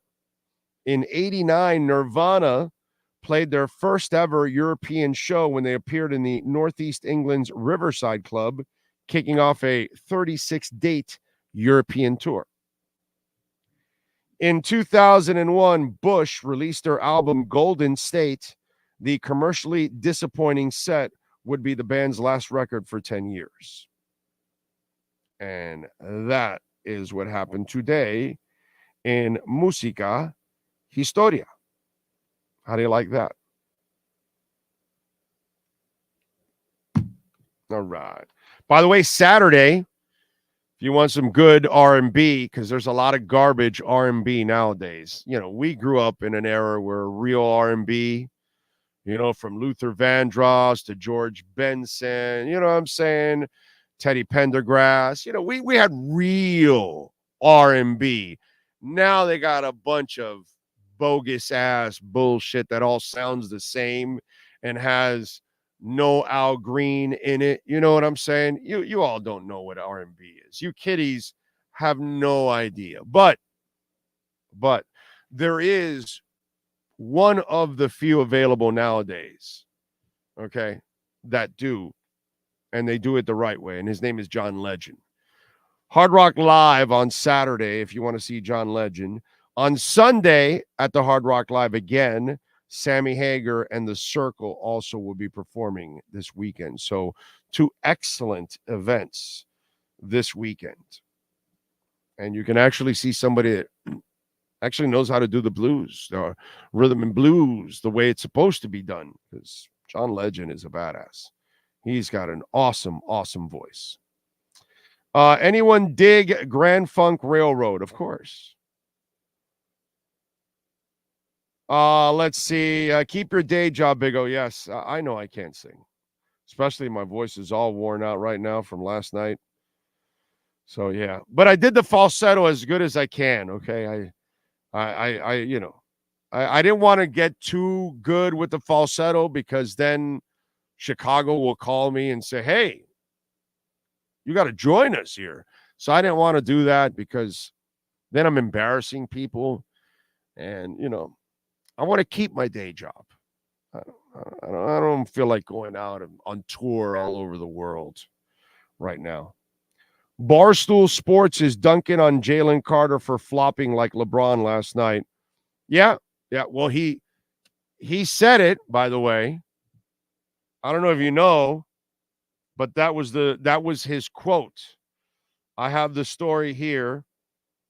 So he did the flop, and here it is. Jalen Carter with a smile after his whistle scuffle with Austin Jackson, which resulted in offsetting penalties and a flop from Carter. I was just thinking about LeBron. I was like, oh, what would LeBron do? And so then he brought out his inner LeBron and flopped. And yeah, it was a good flop. But then again, it was also dumb of Austin Jackson to do it. He got baited, Can't do it. Your voice is angelic. Keep singing. Ooh, now, baby, please don't go. Let's keep going, baby. Rain is coming. Tornadoes, earthquakes. Oh, do you still lose your temper during Finn's games or you stay calm? No, I will give a shout out on something good or something bad, like a quick one. Yeah. But I don't get all bent out of shape and, whatever. No, I don't. Not anymore. But yeah, I will still let out some kind of a yell for something really good and then some kind of some bad word for something bad that happened. So yeah. I mean, if you watched the show 3 weeks ago, you could tell that I was hurting, man. I was hurting. That one, that was a performance. Like last night, you had some chances in this game. I get that they got handled at the end and they pulled away and all that, but the mistakes on your own from the Dolphins, you can look at this game and say, guys, if you actually played smart football, didn't commit stupid mistakes, the turnovers, all that kind of stuff, you might have actually been in this game and had a chance. Whereas in the Buffalo game, you were just walloped that it pissed me off because I know you were better than that. So that's why, if you notice last night, I wasn't nearly as disturbed as I was 3 weeks ago, because 3 weeks ago, it was just an absolute flop. It was unacceptable. You know what I'm saying? And that's where I had a problem with it. By the way, Essential Moving Experts, we love Sean Williams and the boys at Essential Moving Experts, and they're big Dolphin fans. I mean, Sean Williams is a guy that drives down from Daytona. That's where their corporate office is at. And by the way, they service all of the country. Marcel Louis Jacques just used them to move from Day to Broward County, folks. But you can use it to move from one city to another, from one county to another, from one state to another, across the entire country. please call my friends at essentialmovingexperts.com, 386-213-4054. Moving was never so easy, folks. Long moving services, home moving services, long distance moving services, office relocation. And here's the best part about what they do: flat rates, no surprise charges. I love that about Sean because I didn't know this, okay? I haven't used a moving service in, God, it's been 25, 30 years or something like that I used one. It was a long time ago, so I don't even remember anymore. But apparently nowadays, a lot of these moving services just give you a ballpark figure. Well, we'll charge you $500 to $1,000. What are you charging me? 500, 600, 800? What is it? Oh, well, we won't know. No, that's not how it goes. Sean, they give you a flat rate.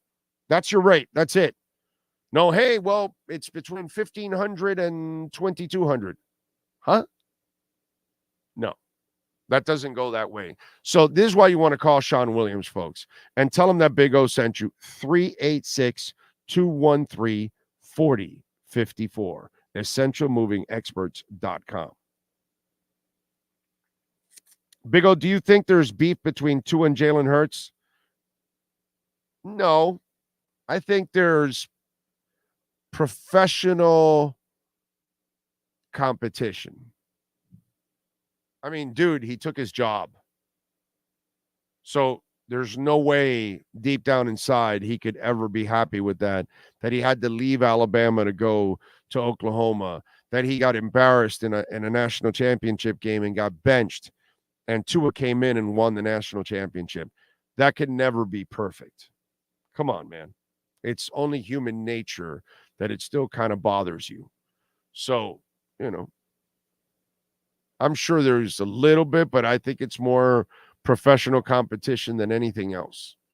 Jalen Hurts had the better team, bro. And that's why he won. That's it.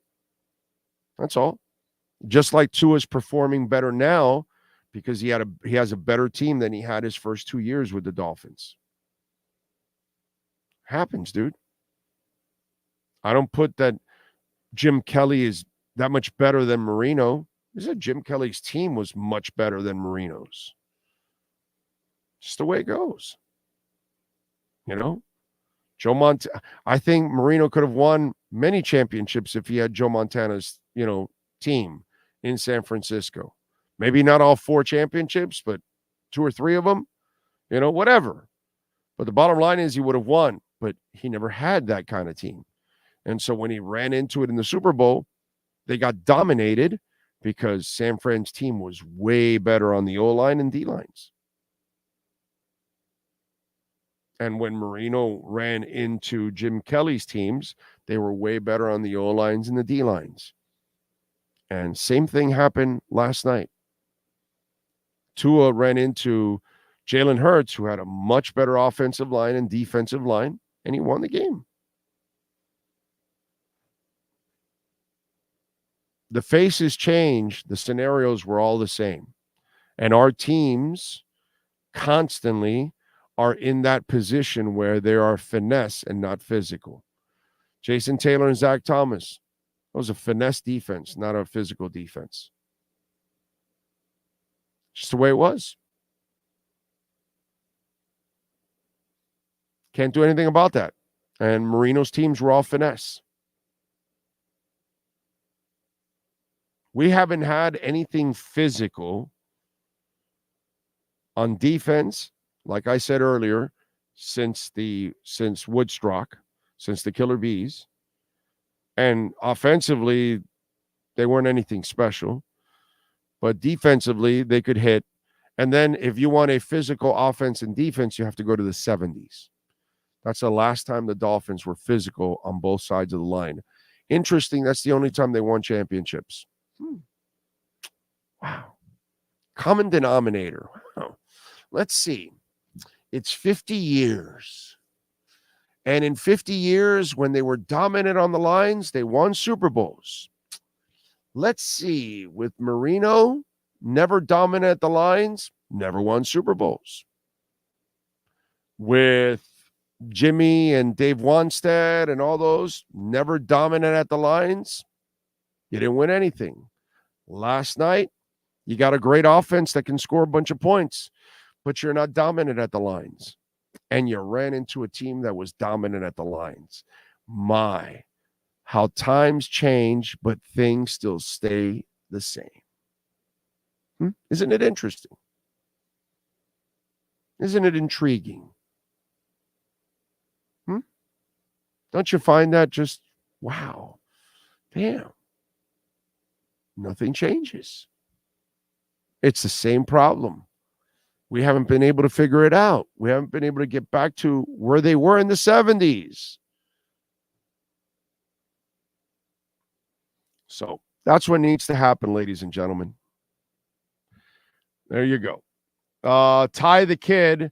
How much blame is on Tua, Big O? Everybody lost yesterday, bro. And Tua contributed with that bad interception. But again, it's kind of like, you know, how you got the lazy people. I tell you, Liam Eichenberg lost the Buffalo game when really everybody lost the Buffalo game. Well, everybody lost last night, my brother, including Tua. Okay? And I'm a big Tua guy. I got nothing but love and believe in Tua in a big-time way. But, yeah. Forget it. 30,950. Bitcoin about to hit that 31,000. I was hoping it hit 31,000 while we're sitting here together. Has it hit it already? Maybe it did and it went down a little bit here. No, it hasn't. It hasn't hit it yet. Not today. How about that? That is awesome. Hey, by the way, where are all those people that were constantly picking on me for Bitcoin and thinking that it was going to go down to 10 and whatever happened to Tremolio? Oh, no, I follow this, bro. It's going to go down to 8,000, 10,000. Going to wait. I had a buddy of mine also that was waiting for 10, 12,000 too. He's still waiting. I just hope he never held his breath because, you know, he might have died on me. But I'm just wondering, 967, we're inching closer to 31,000. But it's funny, where are you people out there? Do you realize that if you would have bought the dip at 16,500, we're almost at the point that you're up 100%? No asset in the world has done that. None. And by the way, this one is now only going up. Up and up and up. So how many of you right now on the chat board own Bitcoin? Tell me, how many of you out there right now own Bitcoin? How many of you own Bitcoin because of this show? That's the other one. Christian says, me. Rosendo says, all-time high was 68. Yes, Rosendo, we know that you know nothing about Bitcoin and you throw out a lazy remark. Here you go, Rosendo. Let me show you something, my brother.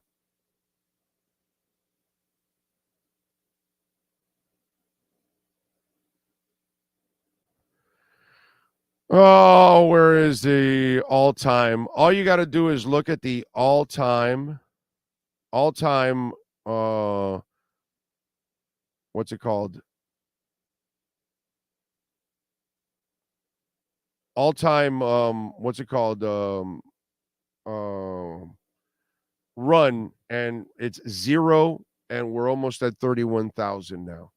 That's a spike that went up that was just for really inflation and recession and all that people were going to put their money in there quickly. But that was what we call a spike. But if you look at it, it's still a trajectory of 14 straight years up. It just, I tell you, Rosendo, because it makes you sound, you know, uneducated about it. Okay, because the spike, there's nothing normal in that. It went from 8,000 to 68,000. That's not normal in any asset in the history of time, if you know anything about investing. So anything that's going to go parabolic like that is going to come crashing down. And it went from 8,000 all the way to 68. Then it came down to 16.5. Didn't go back down to 8. Went to double of it, 16.5. And now it's headed up. Okay?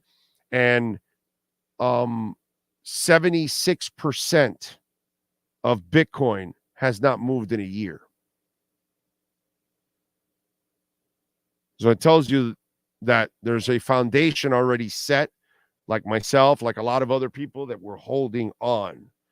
And the only thing that this is doing is going up the entire time. That spike was an aberration, a freak, an abnormality. It wasn't part of the trajectory where it's at now, where it started in 0 and it's almost at 31,000 14 years later. Name another asset that's ever done that, Rosendo. Doesn't exist. So every time somebody pulls out the 68, it makes you sound ignorant, and it makes you, and it exposes you, and it shows that you don't know anything about investing, because if you know about it, no asset is going to go from 8,000 to 68,000 and hold. That clearly was a freak pump. A fake pump is what we call it, an empty pump, because it wasn't one that was built like this has been going up slowly but surely and building floors along the way. And then it builds up and it goes higher and it goes higher. There's no more falls anymore at this point. And trust me, when it shoots up now, when all these ETFs are approved, you'll never see 30,000 again. The next time there's a dip, it'll be in the 50s to 70,000, because we're going over 100,000 now. So here we go. I got Bitcoin in 2017 when it was 2,200, and I was scared it was too high when I bought it. LOL. Isn't that awesome? Good for you, dude. Good for you. That is awesome. Let's see. Got a nice position in Bitcoin, says David Norton. Good for you. I should have listened to my cousin when it was at 2,500. Yeah, so should have I. I didn't believe in it back then. I'm honest. I have Bitcoin. That's why it's volatile. Yeah, but it's good volatility, bro. Let's see. Sorry, I don't see the utility of Bitcoin, but that's in my humble opinion. It will be a store value. I think it will be a store value for a lot of people. It will be money for others.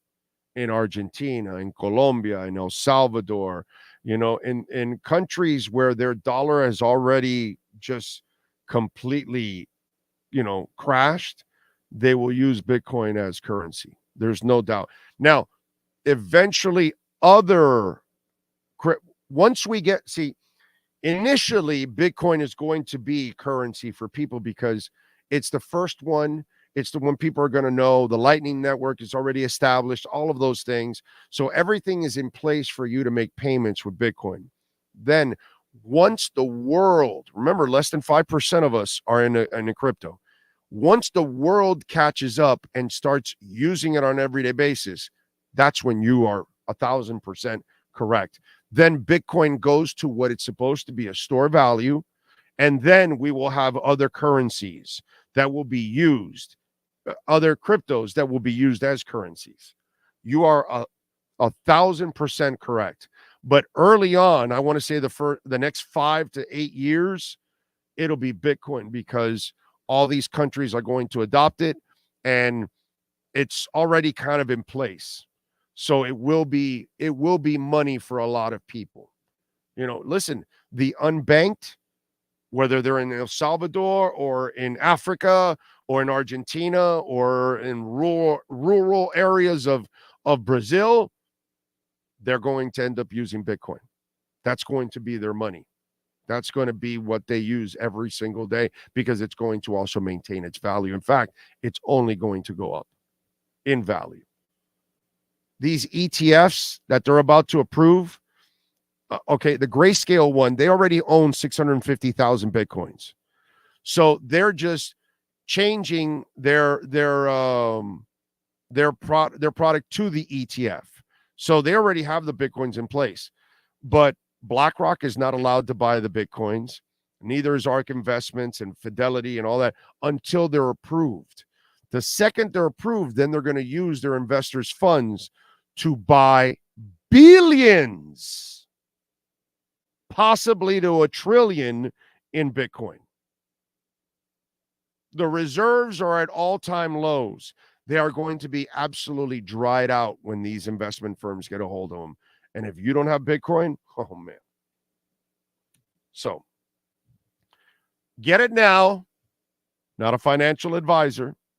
Soon you will not be able to afford it at all.